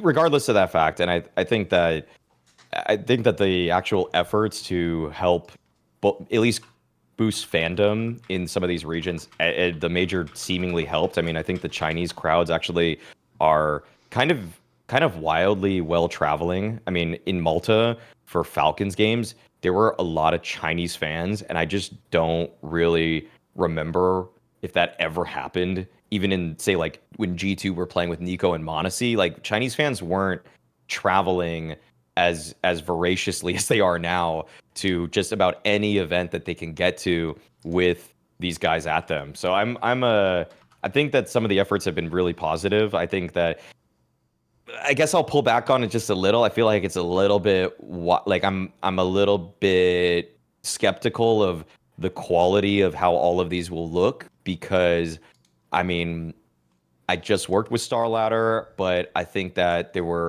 I think by the end they got a lot of things together, but I think it was safe to say that the first stage, and I think anybody at this company would admit, was a bit of a disaster. Like it left a lot to be desired, and I'm being nice because these guys are paying me, so obviously if I weren't working for them at any point, maybe my word choice would be a little harsher. So I think those are the concerns I have for just kind of making CS a global esport or trying to get into all the far reaches of the globe is just maybe it would be nice if they were working with just PGL, like a company that I know can just put boots on the ground anywhere on planet Earth and just make a very an extremely serviceable, good product from day zero. Like they get their shit in order extremely quickly, whereas sometimes I'm a little bit uncertain of how certain people are going to run things. I'm actually going to disagree, and here's why. So, first of all, the majors you're referring to, TeaTime, are the two for 2027, right? So there's going to be one in Buenos Aires in Argentina, and then the other one's going to be back in, is it actually Shanghai? It's in China, right? Yes. Right, so you're doing it from the angle of like, we're going to spread the message of Counter-Strike to the world and we'll convert everyone. You're on some colonialism shit. Welcome to the club. I know you guys thought you were just fucking... I was there already. Yeah, listen. I was there already. Now you see how it works. When you have a good idea, you want to tell everyone and make them all fucking get on board, don't you? So anyway, what I'll say is this. Here's why I disagree. Because I'll give you a very quick analogy to League of Legends. So in League of Legends, by the way, the biggest esports game in the world, both in terms of like player base, viewership. Worlds has an unbelievable... If you don't know, Worlds is supposedly, even though it's giant, one of the few events that like makes money because it's just such an insane spectacle. I've no doubt they've got all sorts of like media rights deals and insane sponsorships in every region. Viewership is like collectively... But here's the problem, right? Most years in the last like 5, 6 or whatever, they've just held Worlds in either China or Korea. Because that just makes the most sense. Like, if you don't know, Korean viewership is mega because the game's still popular. And then also in China, they have the most viewership, they have the most people, and it's still a game that they're like actively engaged with. Here's the problem. The upcoming Worlds for 2026 will be in the United States, and it will be in Allen, Texas. Now, a lot of you thought I just said the name of someone who lives in... That's a place in... It's not even Houston. Now, here's what's mad about that. To a fan or to Riot, they're going to think the same thing as you, TeaTime. Well, that's because it's a global game and it's about going around the world and sharing the gift of League of Legends esports with different fan bases. Plus, LCS and North American leagues fallen off, so we're going to re-energize it and we're going to bring it back to the... Here's the problem with that. Anyone who's judging outside of that like ideological, philosophical dream is going to say all the metrics make no sense. Like if the viewership's in China, you're going to make it impossible to watch the tournament for some of the people if it's in Texas, in the central time zone. If you're in Korea, again, you have to work all day or go to school. Like you're just not going to be watching sometimes. So one of the problems is if you actually were someone from China or a team from China or Korea, you could say, hey, what's going on here? Like, first of all, the viewers are in our region, so you should play to our region. And then secondly, our region, if you don't know League of Legends, that's all the best teams. The teams in China and Korea are significantly better. It's literally like Europe versus the rest of the world in Counter-Strike. Yeah, you might have the odd Mongols. You might have one team from NA that can get the shit together. But I guess in this analogy, you're just taking Fury also as an outlier. They're America's team. But generally, it's about the European time zone. That's what gets you the most viewers. That's where the most viewers are going to be from. That's where the best teams are from. So here's why I will disagree. Because I actually don't think that whole like United Colours of Benetton, like we are the world. I don't think it works, mate. You know when people do that classic analogy, watch what I'm going to do. I'm going to use film history and an analogy to destroy your dream. So you know that whole thing, but Thorin, if you build it, they will come. That's from a film called Field of Dreams. And that wasn't something the guy just said. He had an actual dream where in his ear a ghost voice said, if you build it, they will come. And then do you know who came? Not human beings, ghosts. And at the end, once he had magical ghosts from a different time period who were old famous baseball players who'd taken part in a rigged game in the World Series, then real people came to watch it. Like, mate, you don't have any of those things. Like in that analogy, it doesn't work. Like the whole point is there isn't even anyone going, if you build it, they'll come. There's just a whole thing like, but maybe if we do, they'll come. So here's what I'll ask you. Your problem is this, mate. The numbers are in. Like one, I can tell you some numbers. I pulled up ES charts as you were talking. So the Perfect World Shanghai Major, by the way, might have had the most exciting grand final of any grand final, maybe ever in CS, right? The peak viewership was 1.329 million viewers. Not bad, right? The problem is, if you go to Staehr de Budapest, right in the European time zone, that had a peak viewership of 1.587 million, and that was a shit grand final. Then that's your peak. That's the best match of the tournament, where everyone tunes in. Let's just go to the average. The average for Perfect World Shanghai, 316,000 viewers. The average for Staehr de Budapest, 517,000. So we're talking like, I don't know, it's like 60% of the viewership if you have it in China compared to Europe. So already, I would just ask this. It wasn't 2025 Shanghai was there. That was the end of 2024. If this growth is happening, what are we waiting for? What of the extra hundreds of thousands I need to make up the difference? What have they been doing for the last year? I'll tell you what, not watching CS still. They don't follow CS. It's not a thing. And the whole but the live in-person crowds. I'm not at the event, mate. I don't give a fuck about that. As long as you put the crowd mic next to the right person, I get the pop of the fucking cool moment. I don't give a whatever if someone signs up and does a local event activity. Also, by the way, I'll just throw this out there. I'll be rude and speculate. I think there's no universe where the ticket in Shanghai costs the same as the ticket in like a Cologne. I don't think that. I would be shocked if it was anywhere close to that much. You also don't make the same revenue back. By the way, it costs literally millions of dollars to run tournaments like majors. So I think already that's an issue.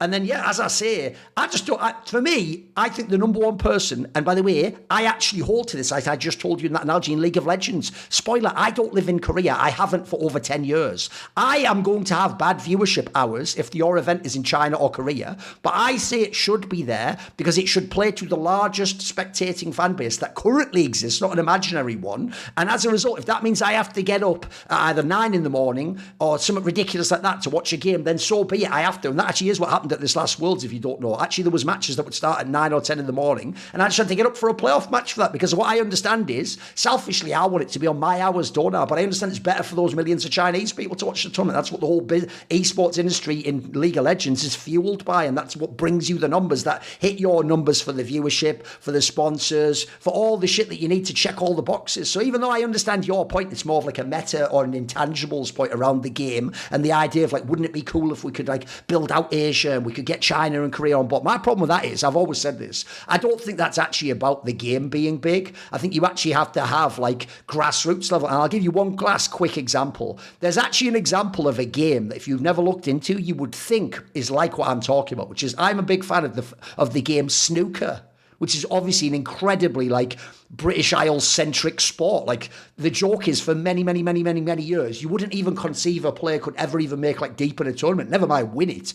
Well, what you might know in the modern day, there are some very good Chinese players, even people who've become the world champion. And believe it or not, the viewership in China is going crazy and becoming record breaking. But here's the thing, it's not the way we're doing it in CS. It's not some Mongol scenario where a Chinese guy got awesome, so now everyone watches in China. Because they claim like 100 million people watching China when the best player makes the final. It's actually a mixture of both. What happened was, years before, they had like massive grassroots initiatives in China where they built loads of like snooker halls and people got into it as like a thing to do at the base level. And then they've connected that with, then you get the generational talent comes along that everyone's going to follow, which does happen nationally. So my problem in this scenario is, you might have a Mongols. Look, Tyloo's never gotten to that level. But okay, theoretically, let's imagine their best roster ever. You combine them all. Let's say they get to like 8th in the world, so some people are tuning in. The problem is you'd still need to have that grassroots infrastructure. You need to have local tournaments. You need to have clubs. You need to have leagues. You'd have to have something to make like people more than just like, I'm just watching because this guy might win. So I think that's a trickier topic, but I see where your angle is. That is where, though, I will say, like, first of all, you're right about the viewership. It will absolutely be like lower viewership and everything. But when you're talking about grassroots and whatnot, so, I was in China last year for the Asia Champions League for like an entire month. I talked to a lot of people who were like organizers and everything as well over there. The grassroots initiatives ever since the Shanghai Major have gotten a lot better in China in terms of, local lands and everything. They're happening very regularly. A lot more sponsors are getting involved, things like this. I think China has maybe some of the most lands, and it's also crossover with VRS, right? So I can't say that it's only because of the Shanghai Major, of course. Oh, it's true. Didn't actually FlyQuest just go to one? They actually have like a lands every now and then. They just don't get their press, right? So, I think China will literally have like a LAN every month, which is like $20,000 to $50,000 or so. There's like 3 different tournament organizers. There's one which, no one even knows about this, but like the XSC Pro League is doing like a $500,000 LAN in June and whatnot. Like there's actually been a lot of grassroots to top level initiatives that have gone up a lot more since the Shanghai Major as well, which is why I actually do think that this is one of those places where it's like, this isn't just like me blindly shooting in the dark and saying like Riot, like, hey, maybe League will become alive in North America again just because we're hosting Worlds over there, even though it's been dying for the past 8 years. I do think this is one of those things where we've seen it kind of work in places like China already in some ways. Now, I don't know, maybe it's VRS, right? It's a lot more access and everything. But in Argentina, if people like Fire League are also doing their 8 to 10 tournaments a year and everything that are going to be these $20,000 to $30,000 lands, and that's becoming more accessible. And this is how they sort of leapfrog themselves forward to national sponsors and everything in an environment. I think that could be really awesome for the game in like over 3 to 5 years. But you're right.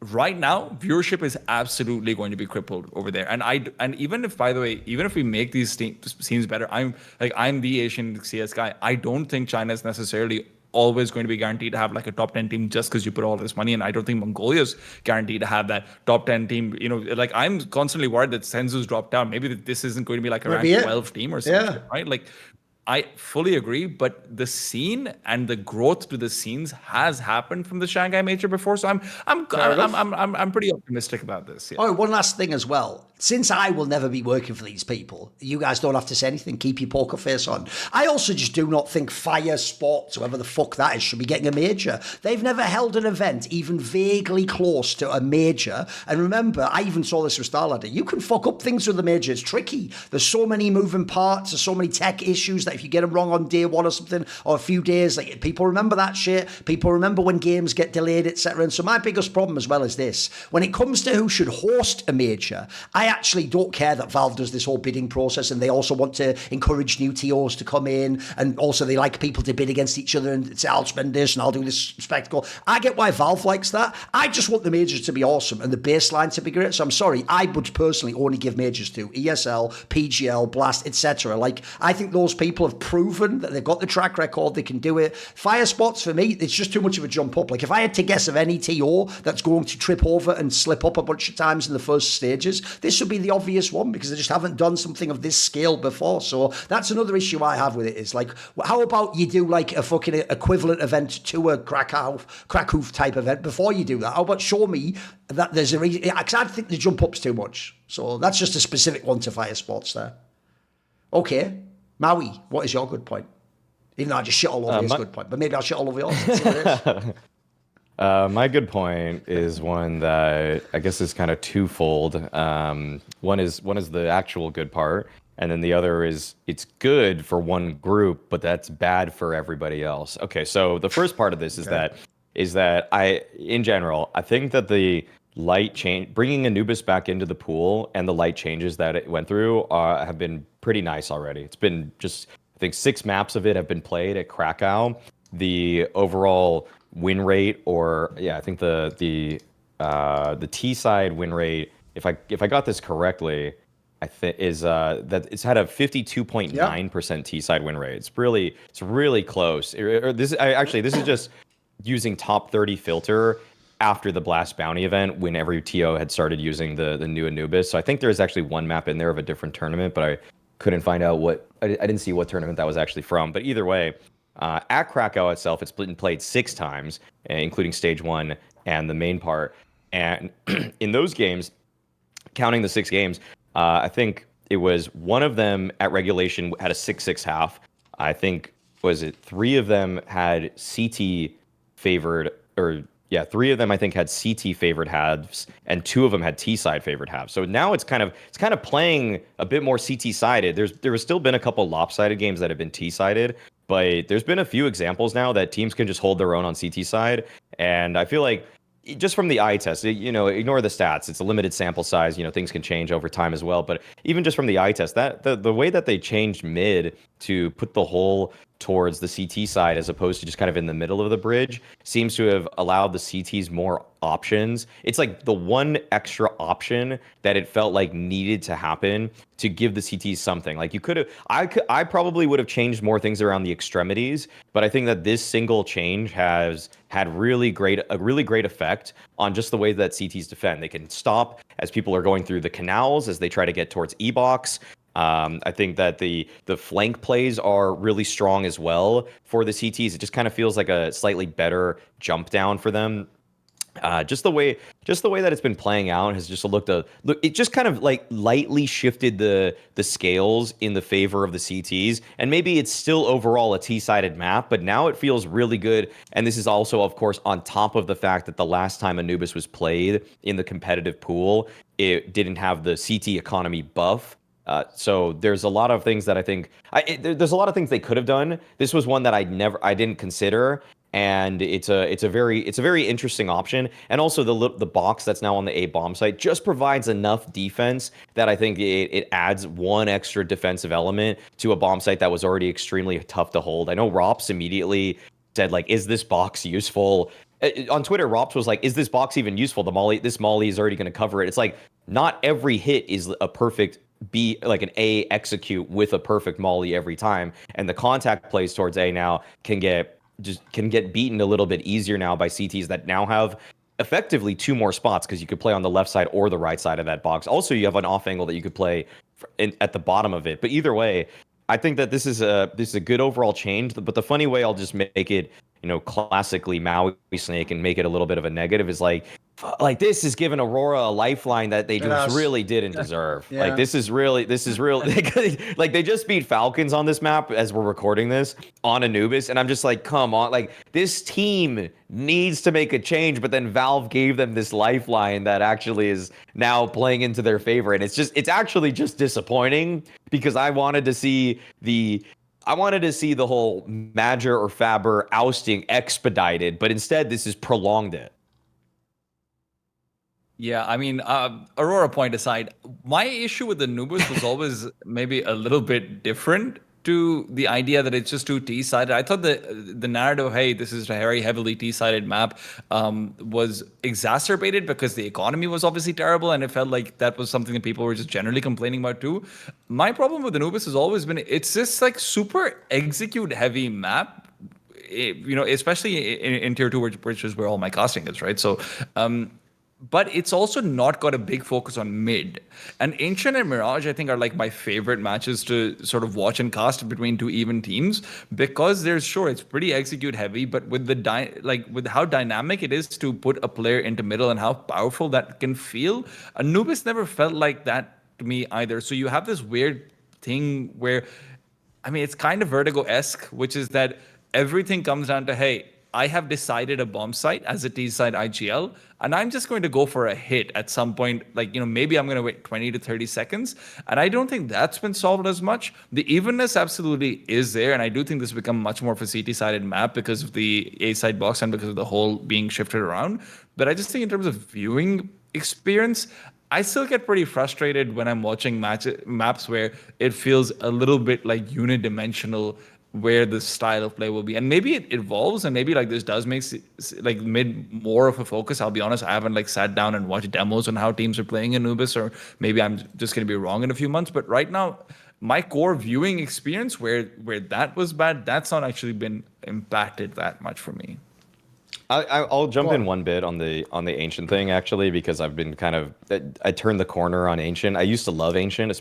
I actually really loved Ancient in CSGO. I think a couple things lately for Ancient, whereas I think I did a map tier list of my viewing experiences maybe 3 years ago, and I'm pretty sure I had Ancient in the S tier, or maybe at least A+ tier, and because of the mid rounding and how teams were working around just utility, how there was kind of a diversity of play, how there was a lot of options for the CTs. I've actually, in tier 1 play, I've kind of lost a bit of love for Ancient, because it's just, I found the first 10 seconds of every round are an all-out mid-brawl. 80% of, like, I think I'd be hard-pressed to say it's less than 80% of the time I know who wins the round in the first 10 seconds, because it's just triple molly, like double, it's like 2 mollies against each other versus 4 smokes against each other in mid. There's flashes coming from both sides. It's an absolute clusterfuck, and it's a total skill limiter. Like, Donk's worst map statistically last year was Ancient, because it's just a skill limiter when there is so much utility that is flying in middle every single time. And because every tier 1 team has said to the world, they've proclaimed now to the world, we want mid in the first 10 seconds, and if we lose mid, our chance of winning the round is so minuscule that it's almost just the sole determinant.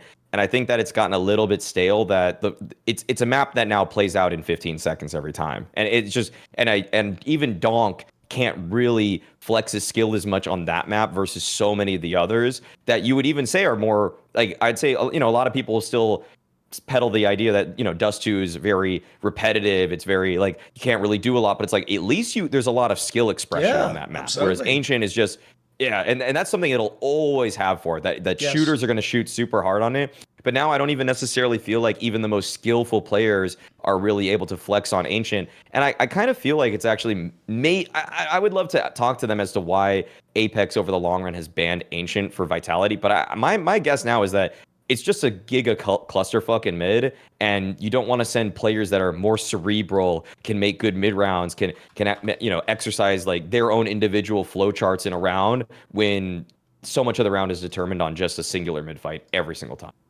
Right, okay, I'll address all of that. First of all, why I agree with you, Maui, is if you remember, I was an Ancient hater in the first year or so of the game being out. In fact, I even famously said that line, the classic Thorin rule of maps, which is what classic games have we ever had on Ancient? It was all just a billion 16, 14 bad games where you just grind it out and it's like, bloody hell, this is a nightmare to watch. Whereas I actually think after that, it actually had a couple of years that were awesome. Well, here's where I'll tie in a couple of narratives together. No fucking wonder James back. He's back on his bullshit, making that the most boring ass map of all time, just neutralizing the shit out of the other team. It's not great CS. You're just watching people not get players off. Like you say, Maui, that's one of the only maps where you can't just be like, Donk, go kill 2 people and then you win the round. Nah, mate, there's a million things to have done that point. And also, you can't just run in and kill 2 people. That's not a T-side thing on that map. It's fucking insane. So on Ancient, I'm with you. It's actually getting a bit long in the tooth. I wonder if they need to switch something up on that map. To go to Anubis, this is where the people who are bitching and moaning about Anubis, just admit you were a fucking train stan or that was your one-trick map, you fucking fraudulent bitch. Because Anubis is way better than Train was. And by the way, the numbers even support this. When Anubis used to be played, it was actually nowhere near the bottom of the list of least played maps. It was right in the middle. Actually, teams used to mix it up. Teams even used to, and this is a classic sign, Train lovers, you're about to get bodied. Teams used to pick Anubis if they were really good on it. Even the teams who liked Train, largely, unless it was a massive punish pick, would just let it go to the third map. They themselves didn't even put their nuts on the table and fucking pick it. They would still have rather picked something else in the map, put a Mirage or an Inferno or something like that. So, first of all, I just don't believe there was this secret contingent of people who love Train. I think Anubis is better. I like it more. I even like it. Here's the difference. Vertigo was not just like sight hits. It was really boring. The build-up was so slow. It was excruciating. Then it was 10 seconds of action and people on the site. What I actually like about Anubis is it's segmented action. But there's a reason why, unlike Ancient, have you noticed that the best teams on Anubis, and I do think this is a relevant and valid way of playing Counter-Strike, they're the teams that have the banger entry players. Or if you have Donk, Spirit, you should absolutely be one of the best teams on Anubis. Absolutely. Because when you do that sight hit like that on 35 seconds, you have the guy who can do the instant 2 kill. If you are Aurora, that's why Aurora was so good on it. It's not a super complicated, giga tactical map, but you've got to have good sight hits and you've got to have people who go in on good timings and can shoot hard when they go into that site. Then how about Mongols used to be good on it when they had Senzu? I think if you look at all these squads, it makes sense they should be good on it. And notice this group of teams wouldn't probably have one of the map that they're all collectively good on, maybe a Mirage or something, you know what I mean? So I actually think it has a valid place in the map pool. I never cared about the idea. It's too two-sided. Mate, Counter-Strike in history is historically CT-sided, and once the CTs get the full weapons and utility, it's really hard to get in. What that actually does is provide a different dynamic to the play. I don't want every map to be overpass. I want there to be an overpass, but then I want to have these maps that give you a brawling style and allow you to play up-tempo and have excitement. So it's certainly not my favourite map. It wouldn't even make my top 3. But I'll tell you what, I've never thought it was the worst map. I never ever had the vibe I had from Vertigo a couple of years ago, or even Train last year, which is this isn't really that good, and even worse, it doesn't really look like anyone's on Train. Here's the worst thing I think: no one ever really nailed how to play that map. You had Vitality was unbeatable on it in season 1 because they were just unbeatable, mate. That was just the players were unbeatable. I don't think they'd really solved something on the map. In fact, again, it looked like they just shut down a lot of strats, shooting everyone in the head on CT side. So I think actually I like that this map's back. And if you also look, as I said before, and I'll make a prediction for season 1, it won't be the least played map. Certainly at the beginning when people were unsure when it was coming in, some people, even the Auroras of the world, didn't immediately embrace it because they were playing the old map pool and you've got to have time to build up. Once everyone gets going by the major, I think this will be right in that sort of 4th most played map area. Spoiler, the one that no one likes at the moment actually is Overpass, but whatever, that's a separate fucking discussion, isn't it? And also, I'll throw this out there since it's still the most popular take. When you do the whole, we're going to remove a map. You know what? I'll finally break. If you want to remove Inferno, you can do it. That has seen better days. If you ever dare come for my Mirage, leave to Valorant. This game isn't for you. If you think Mirage sucks, you suck. If you go, it's all played out. Yeah, it's played out in the same way as chess is played out that you can't go off the board, you dickhead. It's still fucking awesome, innit? If you like CS, you like watching Mirage games, mate. They're bangers. No, it's the worst take imaginable where people are like, "Oh, Mirage is so boring." Yeah. Mirage is literally like Mirage is, in my opinion, Mirage is like because I'm not like 1.6 or whatever, right? I've been in CS since like 2014, 15. Mirage for me is a cornerstone of Counter-Strike. course. It's literally the best way to Yep. understand what a role is. Like connector player is literally what you call a star player anywhere, like in general, right? That's everyone associate like everyone's introduction to understanding Counter-Strike esports is Mirage, and then it goes scaled up to the highest level. It's the best map. Like Probably the most famous map ever that you put your ship player on the B anchor and just leave him for dead. Yeah, exactly. I know the streamlined as fucking it. Like all the dumb memes where it's like, you know, just a guy jump spotting for 45 seconds while it's iconic. It's got every single aspect of what like you want from a round. I mean, someone on my stream yesterday or whatever was just asking, okay, well, you know, let's do the Thorin test. Name a good map or an iconic map of Mirage. It's like, dude, I immediately conjured up Spirit Maus at the Austin Major. How many late round ninja diffuse smoke diffuses? It was so entertaining because Mirage gives you everything. You can have fast plays, you can have slower mid-round constructions, you can have great CT counters. The retake potential is really high on the A bomb site. The A bomb site might be one of the best constructed bomb sites ever. There's so many great angles that all work in tandem with each other. It's the one map that practically says this is Counter-Strike. Whatever you're playing over there in Valorant with your neat squares and right angles, like that shit is not what we do over here. It's the epitome of map making. And it's also, by the way, since 2022, if you use the top 10 filter, it has been the most played map by top pros. By the way, think about this. Every single year. Almost no fucking team permas in Mirage. Almost doesn't exist. No, 2022, 2023, 2024, 25, 4 consecutive years, top 10 filter, most played. It's not a coincidence either. And you can even argue, to just connect to TeaTime's point as well, because it's the FPL and the map that when Dust 2 went out replaced as the POG map, it is what everyone learned CS from. It is the ABCs of CS. But as Maui says, the height though, it's also got complexity. You can go, it's like that perfect thing, easy to play, easy to learn, difficult to master. No, I think it's mega. Okay, we will now go to my good point. And you know what? I am a fair, but very, very harsh tyrant in that sense. So even though I've criticised this person, I even thought actually this move had potentially failed. I have to say, right now, one of the reasons why G2 is actually relevant again isn't even like they haven't fixed the some bias issue. Certain players in the squad do look like they're off and on. They're a really up and down team. But for this, so far in 2026, Hunter individually is actually fucking smurfing. Every time I watch him play, he's actually doing the dream that him and Nico had when they've threatened to be IGLs for all these years, which is like, maybe I can IGL and frag. Now, look, we'll see if the IGL part fully checks out. If he actually becomes a top IGL, if he earns his stip. I tell you what, individually, he's doing it still, boys. Like, it's actually very impressive. Like, this isn't even just like some HLTV rating wankery. Watch the games. He's actually fragging the fuck out of people. Like, he's actually paying, like, the Hunter that, if you remember, was being like, was it like Katowice MVP 2023 or whatever? He used to be really good at the end of CSGO. He still had, like, a bit of fucking spirit in him. So, I don't know if it will maintain. It's obviously early days, just a few series, but it's all we've got to go off. And I've got to say, I did not have this on the potential like checklist of like Hunter can actually frag out. I was thinking, right, he has to become that normal IGL, and then it's on, you know, the heavy gods of the world, the Sampaises, the Matisse. These people have to be the ones who frag crazy for G2 to be a relevant team and to get into those playoffs again. So far, he is probably overperforming, but what a fucking great job. I'm just going to give him props. It's just good. I've got no complaints. Like, if anyone wants to see a map where Hunter practically solo won them, just watch like the match versus Liquid on Mirage. I think I had like something crazy, like 3 or 4 like triple kills or like quadra kills or something like that. It was insane, the highlights he was getting. Like, Liquid was doing everything to get into a winning position. And then sure, okay, you can say, hey, this is Liquid, whatever. There's still some of the more skilled players that you're going to see. And the idea that you can actually individually continually out frag them, not just with sick aim, which he had some really good shots, but you still see some of that like, hey, I'm going to mind game around this. I'm going to wait 10 more seconds because I know this guy's not going to peek me. Okay, as long as I keep putting pressure on the like murder hole, there's going to be rotation to CT. And then like there's all these small things that he's doing that are, in my opinion, some of the first to drop when you're fully zoned in onto like becoming an IGL and everything. And then he's also got his mechanics on top of it. It's surprising to the extent where I just sit here and my immediate like knee-jerk hater reaction is like, it's not going to last. Like, surely it's not going to last. But if it does, G2 could genuinely be like interesting again. The games that I've watched, I feel like I've seen all but I saw the Liquid one and I saw the Mongols one.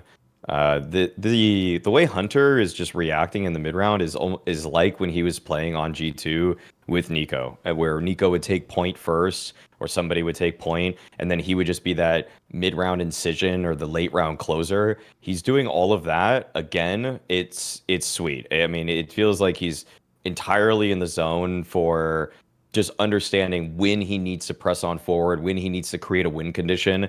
I feel like his feel of the game now is just extremely strong. It's early in the year and everything, but this is actually almost exactly what G2 need to, if the tactics or the opping situation isn't strong enough for whatever reason, and maybe that's partially due to Hunter being incapable of using Sun Pius the best or calling the best strategies. But if he just makes up the difference in the aggregate of his fragging ability, like, we don't need the best tactics necessarily. Like, nobody the Spirit didn't need to have the best tactics in the world to win a major when they're shooting harder than everybody. So it's a cool way that'll probably, I don't know, it's one of those things where, is this going to prolong some inevitable change for G2 for me, or is it a nice run of form that the best case scenario here is something like they get into the Krakow playoffs, they give themselves a nice jump to, if they're able to kickstart their year with something like that, put themselves back in the conversation for maybe being a contender, then everybody's going to have to take notice. Yes.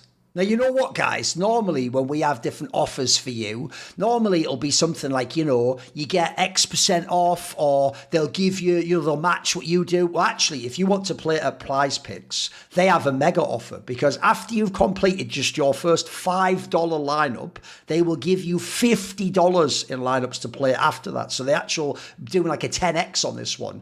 And the key thing about how Prize Picks works is, okay, football season is over if you're in America, almost. There's one game left, but basketball season is fully going. Everyone's loving it right now. And the brilliant thing about the way Prize Picks works is, because it's based on stats projections that you just pick more or less than. You just look at the projection. They say this person will have 22 points in the game. This person will have three-pointers they make. They will have 9 rebounds. All you do is you look at that player, and if you watch the game, you're already thinking of like, oh, what's his average numbers for the season? Or is he going to do well against this particular team? Or is there a star player that can shut him down? It's a way to make all those little aspects of the game have a cool little vibe to them, aren't they? Because that way, if you pick more on the points or whatever, and he has a hot third quarter, you're right there getting the sweat, aren't you? Seeing if he's going to get to the certain amount of points more that you've picked. If you think this guy sucks at shooting and he's playing against a team that has really good closeout defense, you're going to go less on the amount of 3-pointers he makes, and every one that clangs off the back of the iron, you're loving it. You're hate watching, but in a way where you can get paid to be right about hating. Normally when you're hating, you're just wrong anyway morally, because you're not me on a show where I just criticise stuff like that, and I sort of play a valuable role in the community where sort of a devil's advocate antagonist role. That's all my own excuses to just be a hater, but just say that I'm the only one who's allowed to do it. So anyway, the point is, at Prize Picks, it pays to be right. They also have a bunch of cool features, by the way, like they have an early payouts one where if your player gets off to a really hot start, you can cash it up before the game even ends, actually.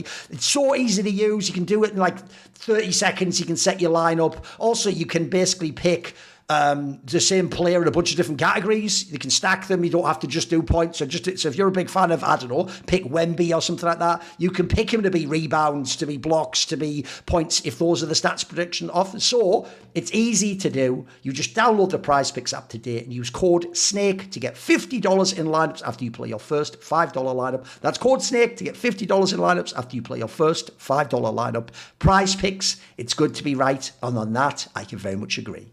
Okay, so now we go to the dreaded bad section.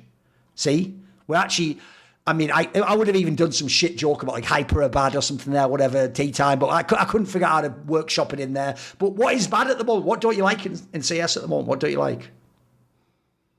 When I say the most successful Counter-Strike team of all time, a lot of people are going to think of like Astralis. Maybe some people are going to think about Vitality right now recently and whatnot. That's not what the most successful Counter-Strike team of all time is for me. And sure, maybe, you don't need to go back into ancient history. The most successful team of all time for Counter-Strike is NAVI, in my opinion. They have always been. I just like the top disclaimer, 5 like team. the most successful team of all time. You don't need to go back in ancient history though. Then just say recently, but whatever. Go on and keep going. Come on, hit me with it. Listen, it's hard when I'm used to talking to people who Yeah, of have been course. watching Counter-Strike for as long as you have. Okay, Yeah. I don't want you to swooping in like, hey, No, it's have all you heard good. about Element from Yes. NOA? Like, okay, Yeah, man, you have to understand. I am always on that Aslan shit. Like I was there. When do not speak to me of the dark magic. I was there when it was written. Yeah, of course, I get it. But build the case then. Who is it? NAVI is probably the most successful team in like Counter-Strike recent history, right? They're always this top 5 contender team. And when I say contender, I don't mean like, hey, if they're out of top 5, they're going to be right back to it pretty soon because they're going to make that roster move. Yeah. Even when they've got like roster issues, like when they had SDY or NPL coming in, they're still going to be right there up in contention, making like finals and semis and expected to be great, expected to dominate conversation. They've had Simple, they've had Guardian, they've had all these incredible players. And right now, my outlook in 2026 for NAVI is this is going to be possibly one of NAVI's worst years ever as a Counter-Strike organization. And I just say this as a bad to compound on all of the things I was saying in like my ugly point about like buyouts and this and that. And this is why, Thorin, I didn't talk about Foot in your point, because the worst part of this all is that they also had the most like smack dab clear on the money, like talents in their like junior academy team that they could have gotten for free, right? So what you're going to see over here is a team that fundamentally needs like a year to get going, because everyone said this already. Alexi and Blade, the system means it takes time to integrate, and where you could have maybe taken the knee and maybe taken a hit and gone for a deeper change and just said, hey, okay, you know what? Fine, we're like number 7 in the world right now, but maybe that's not good enough. Maybe we can try for something when we have free, talented prospects available, and not just make like a one-man move in Mauisnake, which isn't going to change the fundamental problems on our team. This team's just so underwhelming, and the idea that like there's an HLTV article, I can't remember which one it was, but where they said that, hey, maybe they were thinking about like replacing Alexi B with Demon or some shit like that. It's like, this team has a clear-cut firepower issue. This team on the CT side of like 3 maps has such severe drop-offs for some of their players. These sides are still looking like pretty good for them. I mean, even when you look back to their win over Furia in the quarters of the major, like what's that wonderful quote? Like, I knew I was going to win. I've got Alexi and Blade, and we had 4 days of prep time, right? Like, this is clearly a team which has the minds, and you needed hands, and you had free prospects. Who in Counter-Strike has free prospects to actually try and scout and pick up right now? And I'm so upset that I couldn't make this point like last week when we were sort of trying to have our show initially, because I've had this take for a while now that Demon should have been in NAVI in place of Bit even. Right. Like, I would take him over Bit. He basically plays like 1-to-1 the same positions and everything. Bit's a player you can get a buyout for. You could actually get money from Falcons, like when they were trying to get him and whatnot as well. And you could even be in a position where, hey, if the Demon signing doesn't work or whatnot, maybe we can try and put up our $1.5 million or something like that to try and make our own like star player induction into it. So you're getting like a 1-for-1 prospect who could be fire. Krakow's still been only a couple of matches maybe, but I still think he's shown enough over here already. I think this is an incredible team. They've consistently been performing. It's just such a weird place to see an org like NAVI be, where they're like, hey, we're okay with being like number 7 or 8 in the world, and we're okay with doing that for another year in 2026. What's going to improve about this team? Nothing. Like, literally nothing will get better about this team. Even if they make a roster move at like the end of this season, they're going to take another 6 months to quote unquote integrate it because of the Blade system. 2026 is going to be awful for this team. And I don't want to live in a world where NAVI is bad. They're supposed to be like a cultural center point of Counter-Strike. Damn, I mean, yeah, for just a quick thing about aside of what he's referring to, I mean, you wanted to make this point before they beat Paravision. I had to cancel the show. I got food poisoning in Malta, so that's on me. Or that's not on me. That's on the fucking restaurant. Problem is that you have done him, because obviously, like at the time people are watching this bit, it's got really good stats, so they're gonna be like, "You idiot!" But like, it would have been a better point. I know what you mean. It would have been a better point last week. True. Yeah, I don't know why I'm taking the blame on this. It's not my fault. Yeah, you didn't choose to be ill. No, okay, either. Yeah,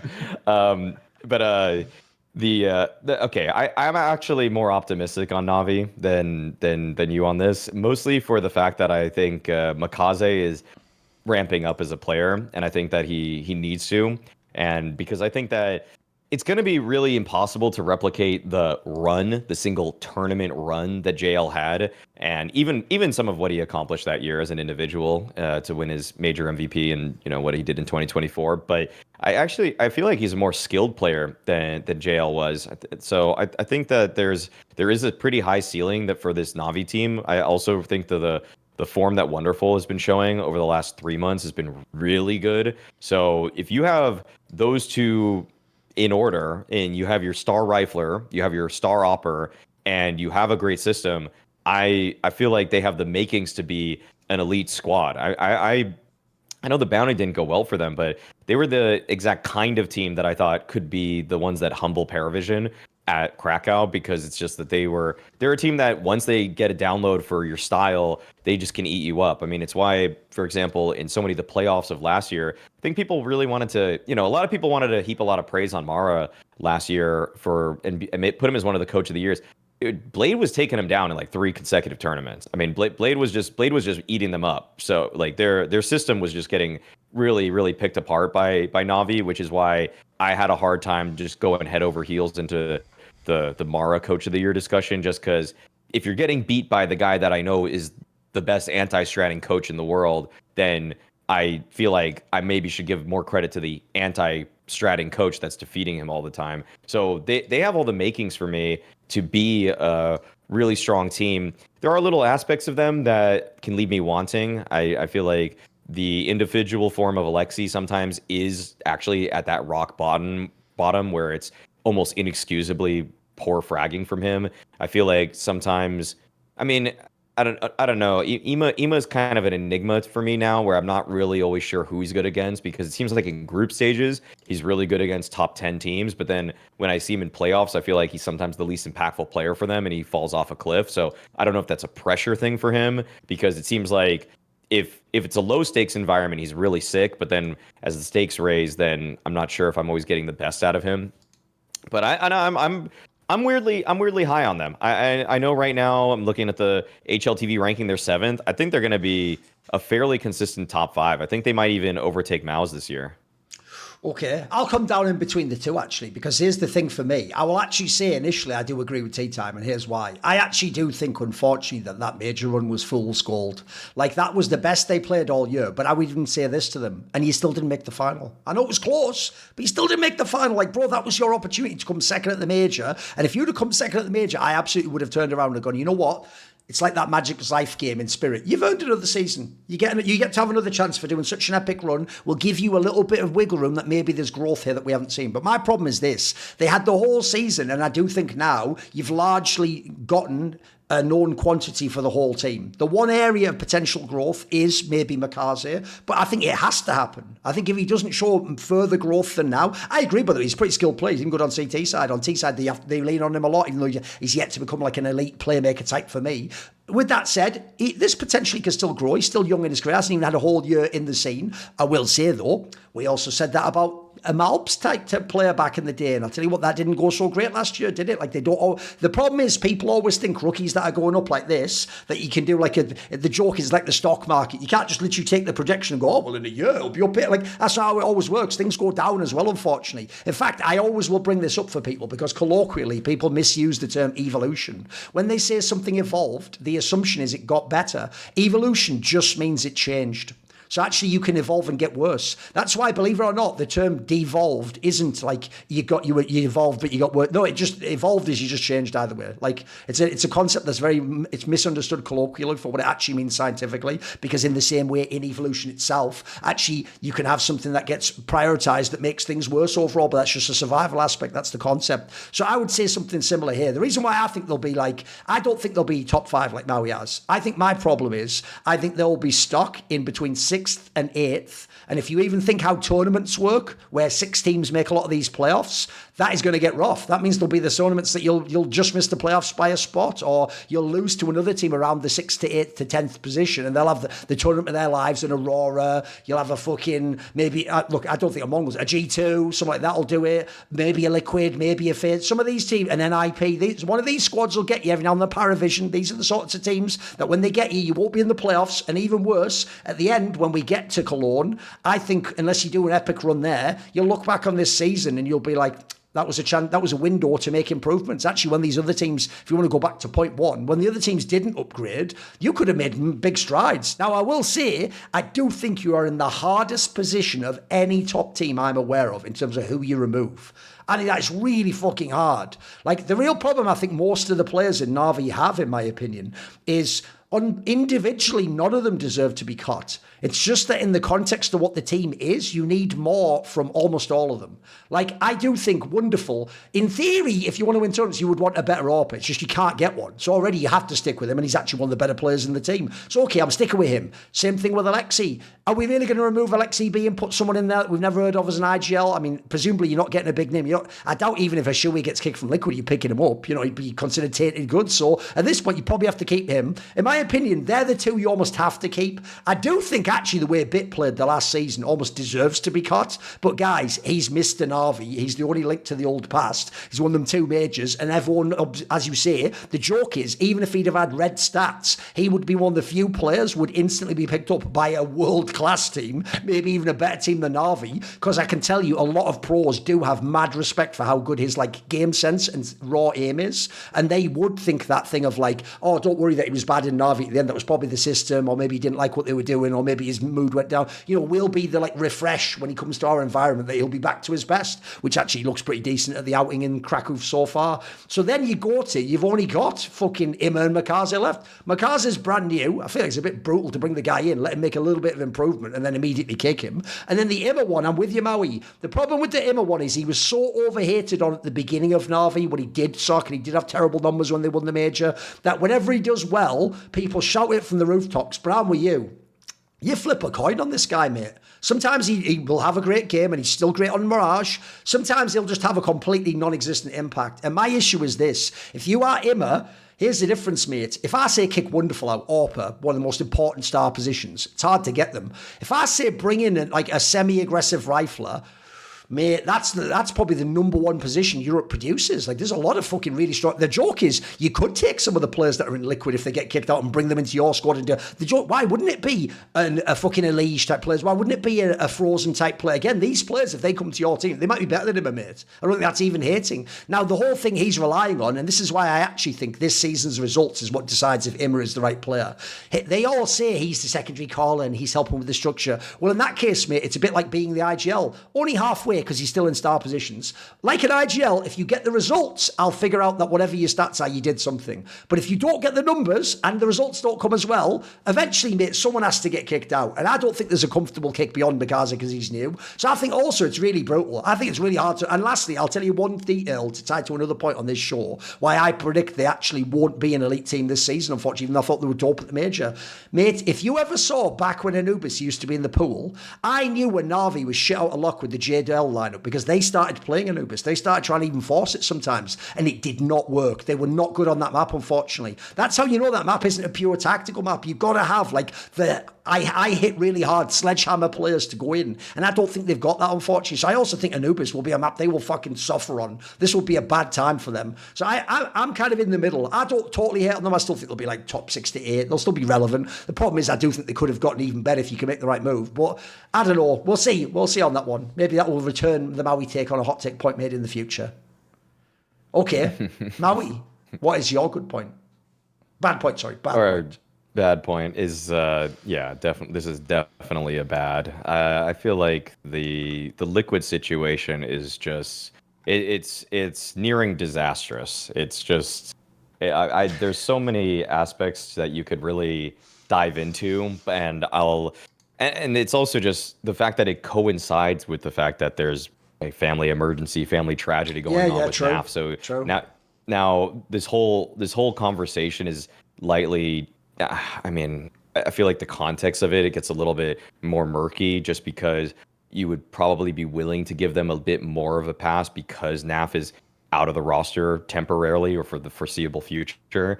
So let's just start off with, I think, the elephant in the room, which is Ultimate. This guy has just been, he's been pretty darn bad for them for a while, but I think I've talked about on other shows Ultimate enough, actually. So, I mean, you guys could feel free to jump in on that because he has been a problem for them. Although lately he's shown a couple good maps. In fact, what's kind of hilarious about Ultimate and Liquid is that I would say that one of his best recent series is one of like what was it? What actually? Shoot, who did they just play? They played a team that it was I think it was G2. Yeah? It was G. Oh, right. It was G. Yeah, it was G2. The G2 series. The G2 series that he played was probably the best single BO3 I've ever watched Ultimate play for Liquid. Like technically, he's had some 2-0s that actually he had technically a higher rating in, but in terms of a competitive series where he was doing everything he could to get them to win, he actually did his part. But I also think that what should probably be addressed too is that, man, you're just also lately not getting the Elige that I feel like he was even on phase. That part is extremely disappointing where it's just like I was holding out for Elige to be the best player on this team, but he goes missing a little bit too frequently map to map, and that could be partially due to calling or anything like that. But I even say on the CT sides where I want him to be good. I mean, it feels pretty streaky there as well. Like there was a game on Mirage recently too. Like it's tough to where I think it was also in that G2 series where he was the one that clearly kind of sold the entire game for them. So man, it just feels like a revolving, just like it's like the Blast Bonanza wheel of you spin it and you don't know what it's going to land on for what fucks up for Liquid this map or another. So I'm really having trouble seeing that this roster can move forward and suddenly just build the chemistry. I mean, like if Navi's TeaTime's bad, I think the state that Liquid in is like 10 times worse. Whereas like you just want like a little bit more from everybody on Navi. I feel like you want a lot more from everybody more consistently from Liquid.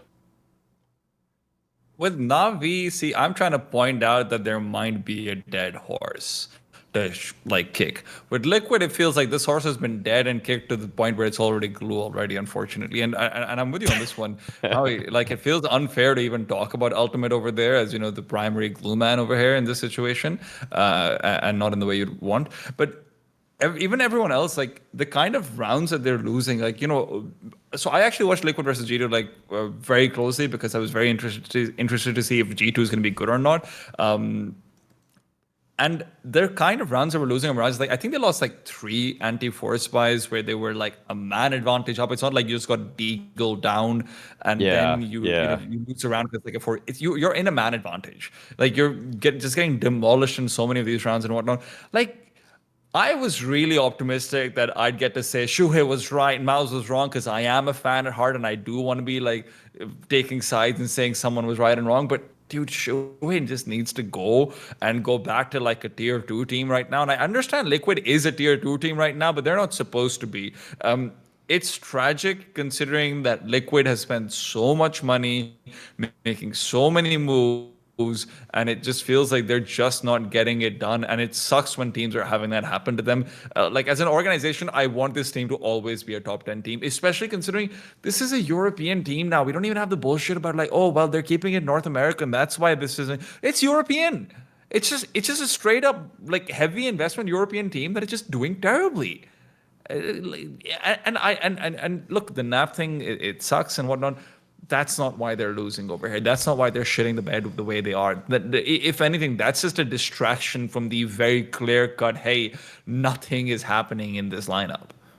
Yeah, the problem with the whole NAF thing is, at the moment, you have to remember, those leaks came out of places where, as far as we can tell, put it this way, I'll just tell you what I heard behind the scenes. I heard the people who initially leaked. Remember, all they did is do that thing with... This isn't journalism, by the way. They just put a tweet that said Liquid minus NAF plus Crimbo. That's it. There's no journalism there, mate. So in that scenario, I'm sorry, this is why this is actually irresponsible, unless you admit you're just a leaker, you're just a rumoured merchant, and you're not somebody who's done journalism. Is a journalist doesn't just hear that. They go and verify that is what's happening. Then they find out the context. And their article wouldn't just be, it would be this person will be, moved out the team after this tournament. The other person's already agreed to terms. He's going to join. And that's journalism because the reason why I'll say it's irresponsible outside of just your leaking rumours is, one, I heard that the person who leaked that news is just one of those people who watches the practice servers and he just sees when you go on the practice server with your name and so he just knows who they're playing with and he just speculates correlates from that. Like, right, it must be joining the team. Well, the reason why in this case it's kind of fucked up, isn't it, is if it doesn't end up being that they want Crimbo to actually replace Naf, I will say, by the way, Crimbo does play that kind of a role and is pretty good at it. Okay, fair enough, even though Naf was good at the end of the last season. The problem with that one is, if it just turns out to be that actually the reason they were practicing with him is because Naf has an emergency, it wasn't going to be able to play the tournament, kind of fucked up, because you have done the PR thing of you've made everyone think a move's happening just because a move's happening, not because someone was ill and they couldn't have played the tournament. Like, that's why for the first week, everyone wigged out. Like, what the fuck, Naf's just caught? Like, he's the one that kicked, not Ultimate. That's what everyone said after Blast, right? So first of all, I want to see what happens on that one, because I actually don't think it's even necessarily a terrible move to bring Crimbo in. I just wonder if that's even a real thing. Are we just out there in the fucking, are we in the LLM leaker fucking hallucination world where they saw someone join a service, they've announced it as if it was a real roster move? Then my problem with this is you go down this roster, yeah, it's worse than that. As you say, when I say we have to figure out who we're going to kick from NAVI and it's hard, that's what I said. No one deserves to be cut. They all, like, in theory, are all right. It's just, can I upgrade?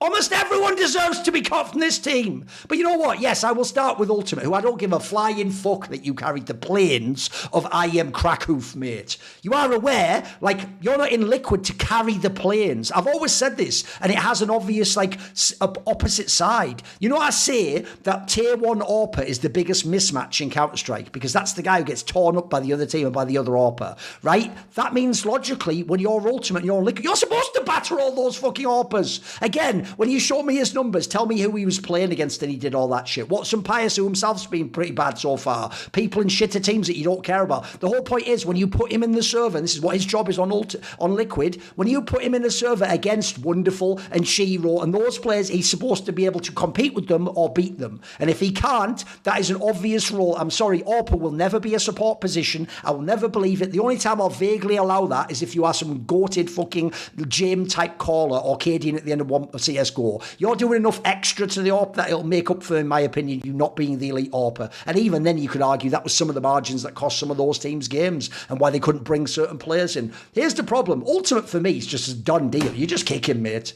I mean, first of all, I actually think TeaTime's not even being harsh. If you kick Ultimate tomorrow, which top 15 team picks him up?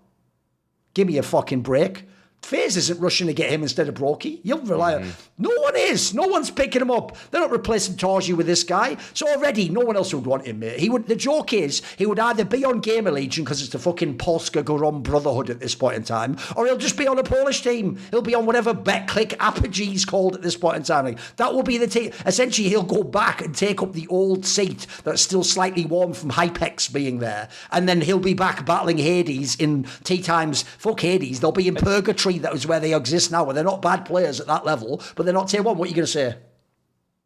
I feel like this hasn't been talked enough about on podcasts because I respect him a lot as a player, but I feel like I don't think talking heads and pundits maybe have brought up this topic enough that I think Liquid, in a way, I mean, at the end of the day, I think the decisions do come down to somebody higher up than a player on the team. I think Joka Steve does have more of an executive power than than he may let on all the time. Like he signs off on the decisions more or less. Twist fucked this team. Twist absolutely destroyed this team from the inside out. Like the decision to sign Skulls and Ultimate. I mean, you know, say what you will about Zeus today, but when he came on our show and did corroborate some of the details of what Twist wanted on the roster, you know, getting Ultimate and Skulls, then, you know, this does lie on Twist's eye test, which was just horrible, like a horrendous eye test. We're talking like Bemis levels of Nico signing but he wants on FaZe the Clan. demos, Maui. The FaceIt demos. Yeah, I know. But like, you know, that probably, you know, whereas almost in a funny way, Nico distanced himself from the decision making on G2 to the point that they made roster moves that he didn't like, which then in turn led to him leaving to Falcons, maybe so he could have more of a hand. Twist's involvement with what Liquid ended up doing just sent them seemingly 2 or 3 years back. in progress. By the way, it's why I actually don't agree with that opinion that people tend to have in sports and esports, that you should just let your star players have like a big say. I think you should allow them an opinion, but that's it. I think you, the GM, whoever it is in Liquid, actually, as far as I know, it's like the top people at the top. I think it's even like Nazgul who runs the org, and he talks to the players. He probably has the ones he trusts. But I think you carry the burden of who you sign, and you never let your star player do it, even if it's the shit. In fact, I would say, especially in this case, because the rumor with Twists was the whole time he was trying to get back out to FaZe or Vitality anyway, and it was more like, but if we don't do this, then let him leave at that point in time. That's like your wife said, I'll only stay if you do all sorts of insane things in your life that'll upend your whole life. And then she might leave anyway, mate, if it goes to shit. In that scenario, you just got to let the person go. If the person's just like, they're not comfortable what it is, you don't essentially marry yourself to other aspects. Like, and that would be like your wife telling you to double mortgage your house and buy a bunch of expensive stuff. Then she leaves you. So now she's left you, and you've got all that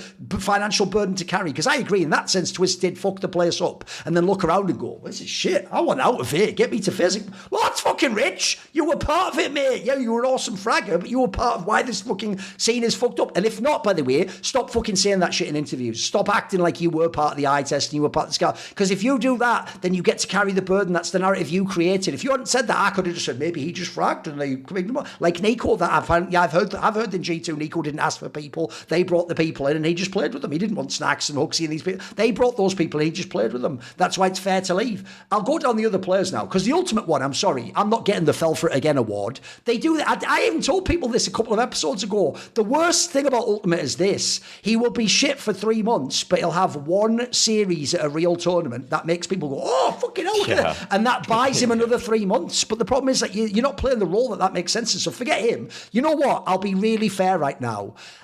You have all made me, through Team Liquid, want to pull for Liquid and want to make it work, because I'm a big Elise supporter. I think he's one of the all-time greats. I think he's overhated on. I think, sadly, he got that reputation like Simple, difficult to work with, and people just take that and assume every time something goes bad, it must be his fault and he must be the reason why the team structure doesn't work. Well, you know what? Watching Liquid with Elysian has been like I'm in fucking Clockwork Orange, tied up like this with the matchsticks under my eyes. Please, I don't want to watch any more of this, please. And you've broke me. Yeah, you know what? Elise sucks right now, but get ready. Thorin is I am one of the greatest spin doctors in the history of esports. Watch me take Mad Men style, what you think's an L, and spin it into what could be a W. Here's why you don't kick a leash. Because, boys, I'm with you. Shu here at this point in time has failed the Alexi B test. The Alexi B test is this: when you do get the really good players, what do you do with them? Not every player can succeed, but I'll even say this. You know, everyone tells me, Thorin, you know, Alexi B had Monacy and Nico. You are aware at that Katowice, that was one of the closest losses I've ever seen in a fight. He almost won that tournament. That was FaZe Magic that won them that event. Like, you could argue he would have won Katowice right off the bat. And by the way, that would have if you know Nico, that would have changed everything about the fucking dynamic of that team. But you do not get fired after 5 months if that happens. So I'll say Alexi B, when he has the talent, does do it. Shu here now has had these mega, and you can argue Broland did as good of a job with him as players in Mouse, and now he's had, I think, a very good crop of players, some of whom not that long ago were HL TV top 20, and they've just done out. And he's had quite a few months now. He's had changes in coaches. So if you're Shu here, here's why I'm going to find a way to keep a leash. Don't worry, boys. I've already got you on the roster. Keep tithing 10% towards the Thorin consultation fee. Here's how you get to stay leash. Because when I kick out Shu here, what the fuck? What is that? The national anthem of South Africa? Yes, because JT's joining. Do you know the only man who I know is the Elise Whisperer? JT, baby. He had Elise on a dog shit call, mixing it up with fucking Vitality and beating G2 with Nico and Monacy and going, you know what, FaZe? Let's dance with the devil, motherfucker. Fucking rocking their minds, mate. This guy, I did a video on my channel. I actually challenge anyone. Find me an IGL of a team with comparable talent. He had the talent, by the way, that should barely be making majors. This guy has an absurd, 4 to 5 year run of beating the best teams in the world on LAN or playing them within an inch of their lives in quarters, semis, round of 6. It's unbelievable, the record this guy. So first of all, if you have a bunch of talents that aren't working out so far and you have a leash, this guy's the fucking what the doctor ordered, mate. You pop this guy, it's the tonic that's going to pick everything else up. Listen, even he can't make Ultimate good. He's not a fucking miracle worker, although did smart work with Halsek. I'll give him that. Then I've got to flame everyone. The last person who definitely gets some flame as well is Nerds. Here's why, mate. because you were mega when you were in Ents. I even thought in Iraq he carried the shit out of that team for quite a while when it was like a dysfunctional team. The whole time he's been on Liquid, it's never been it. Even when Twists was in, Twists was popping off all the time. Even at the end of last year when Naf had his game back, Nerds has never been it in Liquid. I don't know what it is, but he has essentially failed. His is the most straightforward. He's a big name player. He's supposed to be a HLTV top 20 player. He clearly gets his roles, by the way. And you put him onto a massive org, and you're telling him, look, even if the team fails, you do your job and frag out. By the way, like some of the names I like, my Blame Fs of the world would do, he hasn't lived up to the expectations. So actually, you know what? It might sound crazy, but I'm not even against removing him if you can get the right player. If you can bring the right person in, potentially me has to go. Maybe he has to fuck off and play Nipu Snappy again and get his own Whisperer back. I don't know what it is, but I think, to contrast it with Navi TeaTime, it's no one's fault on Navi. You're just eventually going to have to remove someone. On Liquid, as far as I can tell, it's everyone's fault. But JT is out there, so, keep a leash and all that. But, Like, unironically, it feels so weird because on Navi, I'm saying, hey, you should have picked up like one of the Navi junior players while they were there. On Liquid, you could make the argument now in like retrospect, like, why didn't you just pick up the entire Navi junior team when they were orgless and Foot was going for them instead? Like, they'd be cheaper. Because Elish doesn't speak Eastern European languages. No, actually, in theory, that's like a semi-international team. Whatever. It's all good. It's all good. It's okay. He can replace Longs. We can all. Oh, that's true. Yes, true. Get Laux the fuck out of there. Okay. The last point of the show is mine. And I've actually got what I think is a really obvious one. So I'll tell you what's interesting. There's a second component to the team I'm about to pick as my bad, which is this rumour goes that actually some of their good players, the ones I like, were just going to leave and there was supposed to be a roster move. It was part of the big roster mania. It's got to be fucking Legacy from Brazil. Boy, did these guys ever fucking ride the most fool's gold high of all time. First of all, they were like Furia Jr. Because like, we're making finals too. Yeah, listen, motherfucker. Furia was making like I Am Chengdu finals. They were making like the finals of the biggest stunts in the world. You were making like the PGL type finals or the like, the smaller ones. You weren't actually at quite that level. So to me, realistically, Legacy was always more a team like, where will they stack up in the top 20? It was never like, are they going to really contend are they going to the major playoffs? Are they going to like win a fucking blast? No, calm down, of course not. But when you watch that team, I've always said this, I'm like a little bit of a hater. Even though I will admit at the major, like it did look like some of the players came together. I got more performance out of the Nissums and the Luxes of the world than I thought was possible. But I have to say, as a cynical person who's seen a lot of Counter-Strike, I looked at that team. I already did an interview with Dead in the off-season. I already know that buyouts are crazy. It's hard to get people out of the MIBRs and the Legacies of the world. Also, it's hard to get people into those teams. That's why they tend to sign like players you already know, or you're just gambling on like refurbishing a player, as it were, like they did in certain cases with Locks here. And my biggest problem with this team is there is one person, I think, I heard the rumour is he would have been gone. I think should have been gone 3 months ago. It is fucking Lato. That guy is legit. That is a real talent that the eye test checks out like a motherfucker on. He's in that Insani country where I want to see him play on a better team. And if one day you do move on from someone inferior, I want to see this guy come into the team. He could be a really strong player. Demau still has something to his game. I will notice Demau. And here's the one thing I'll give credit to shit talkers. If you're a shit talker, you never stop shit talking, mate. You don't do that thing where when BC game's humbling you, you just go, oh, sad now. Fucking talk your shit, homie. The idea of shit talking is you both tilt the enemy and hype yourself up, don't you? You didn't even hype yourself there, mate. You were just throwing in your own towel like he's beating the shit out of me, ref. You throwing the towel yourself. So I think in this squad, one, if you ever lose those players, it's over. And two, this squad is fucking looking bad right now, mate. Like, it's hard to put myself back 2-3 months ago when there was that rise to the top and they were exciting and they were getting these results. Like, it looks to me like if I was to do like a top 20 list, where would they even fit? Wouldn't they be at the bottom of it or something? Would they even be top 20? I don't know. Thoughts, gentlemen? So the first thing I will say, sorry, Maui, go ahead. I mean, I think that the no, I think the legacy kick is it's a little bit. I get the results recently have been pretty bad. Like they did badly at a local Brazilian land. They did badly at Krakow. I'm a bit shocked that they pulled the trigger on Lux. I mean, the reason that they hit the highs that they hit were because Lux was overperforming at the two events that they were in back-to-back finals in, the CAC and the Bucharest event, the Bucharest Masters event, Lux was playing out of his mind. He was clutching rounds. I don't know statistically necessarily if he was like the highest or anything like that, but the amount of clutches and impact that he had and the reads. I mean, if you watch back some of those grand finals, I mean, he was giving Aurora a run for their money on some of the 1v2s that he was winning there. So for him to be the one out, it feels like they might have just lost the spark that made them have the ceiling that they had. I get that the floor has looked pretty dismal here at the last few events, but they might. This seems like some kind of internal issue to me. It seems like there's some kind of weird disagreement that happened around the time of the major when they crashed out of it well beneath what they were supposed to be. But like in a way, the major result was disappointing for them. But I think looking back at it, I think I mean, I know they lost their final slot to a Paravision team that was powering up, and like, you know, that's just what James does. James just humbles teams that really are a little maybe rough around the edges. I mean, they lost to a stupid red hot FlyQuest team that we never saw before or after that. Literally, that one stage of FlyQuest is the best we've ever seen them. They lost to a bait team that probably should be around their level, but shouldn't really be defeating them with the form Legacy came in. And then they lost to Paravision, and I feel like whatever loose thread there was just got ripped out of them, and now it just has led to their.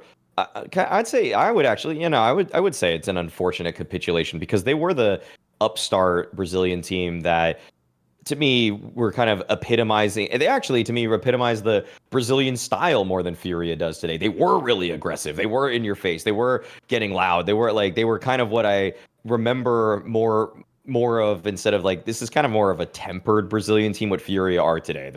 They're the fallen school of Brazilian CS, as opposed to all those kind of like whatever those Immortals teams were embodying, where they were a little bit more loose cannon. You don't know what you're getting game to game, but they're going to push you in, and if you don't earn their respect, you're going to just lose the game outright. So I'm kind of upset by this, actually, because I thought they would probably. I don't know if I would say that they were going to replicate any of the heights we saw in the previous season, but I wanted them to continuously tangle with the top 15 teams in the world, whereas now, I would say without Lux, they're definitively not a top 25 team for me. I get that there's some talent, but everybody there is probably a lightly overqualified role player, with the exception of Lado, who clearly has shown the most juice. So I'm going to get my really dumb joke out of the way first, which is just that, listen, in my heart, Legacy is still a legit team because that's the only way I can say simple stomped a team that made two Tier 1 finals in the past 6 months. Good argument. That's a good argument. Yeah, it's interesting. Yeah, true. It did beat a finalist. Yeah, true. I will make that clear, all right? Okay. But yeah, there you go. But like, on a serious note, Lux and Nassim are two players who I thought were like unfairly done by when they were removed before, and I was so hyped up when Legacy was performing well because I was like, oh my god, my eye test, it checks out. I'm so good at Counter-Strike. And like when that sort of drop downs come through, I've just had this like sinking feeling in my stomach. It's something that like there was a very like emo topic of like a journalistic article a couple of years ago, about like 12, 13 years ago, in a Pakistan newspaper, which was talking about like how, you know, things were really bad in the country and everything, a lot of terrorism and whatnot. And it was this, like, the title it always sticks out in me in my head. It was like Pakistan, the graveyard of broken dreams. And it feels like more and more like Brazil is becoming like this sort of graveyard of broken rifles in Counter-Strike, because I'm so sick and tired of this, where it's like, oh, we're never going to see Insani on like a tier 1 level. His time's like practically gone by. Caserado, I mean, we're lucky that we've had this sort of Fury resurgence, right? Then you've obviously got Lato, you've got like some Dumao in there as well. Lukauzi, I thought, was going to be one of those players as well, who's just going to be like insanely, really individually skilled. We've had so many of these Brazilian Counter-Strike talents, and it just feels like we're never going to fix the problem. It feels like we're never going to get like that collection of talent, be it withdrawing from another team or bringing it back in. Brazil is one of the few regions in the world which will be forced into international Counter-Strike, not because of the lack of talent in it, but because of the lack of ability to. By the way, I can confirm, when I did my interview with Dead, the old El Luminosity ESK guy, MIBR, he's actually, people don't know, like the owner of fucking Legacy. And he actually said in the interview, because of buyout prices, that if he has to change a player, he won't even get a Brazilian. He will just get an international player because the buyout's too much for Brazilians. Yeah, and it sucks when it's like, oh wow, we've got all of these amazing rifling talent who even the international Counter-Strike world is talking about. This isn't like Mongolia, by the way, where like if you go down from Senzu, the next best thing is like a Cobra Zero, like a Yami or something. Mongolia's talent runs very deep, but these guys actually get LAN experience. These guys actually have gotten to play at like these PGL events and whatnot. Even before they used to come to these challenger lands and everything, you knew these guys were legitimately going to be contending with like the top 20 European teams, and that's always sort of the barometer of like, hey, can this guy be a tier one? And we've never seen any of these work out. It's just so upsetting. It's so disappointing that this Counter-Strike scene is just killing itself, like in Brazil specifically, where the rest of the world has this issue. Like, Denmark can't find talent to put into Astralis, for example. Like, Sweden's just dead in Counter-Strike one way or another. And Brazil is just like, well, we've all got great individual players, but we're going to be like the NBA from the 1990s where every team has one star player. So we all kind of have parity, but this isn't the NBA. It's not the biggest fucking league in the world. You're just going to go to internationals and be shit half the time. It's frustrating to watch. That's all there is to it.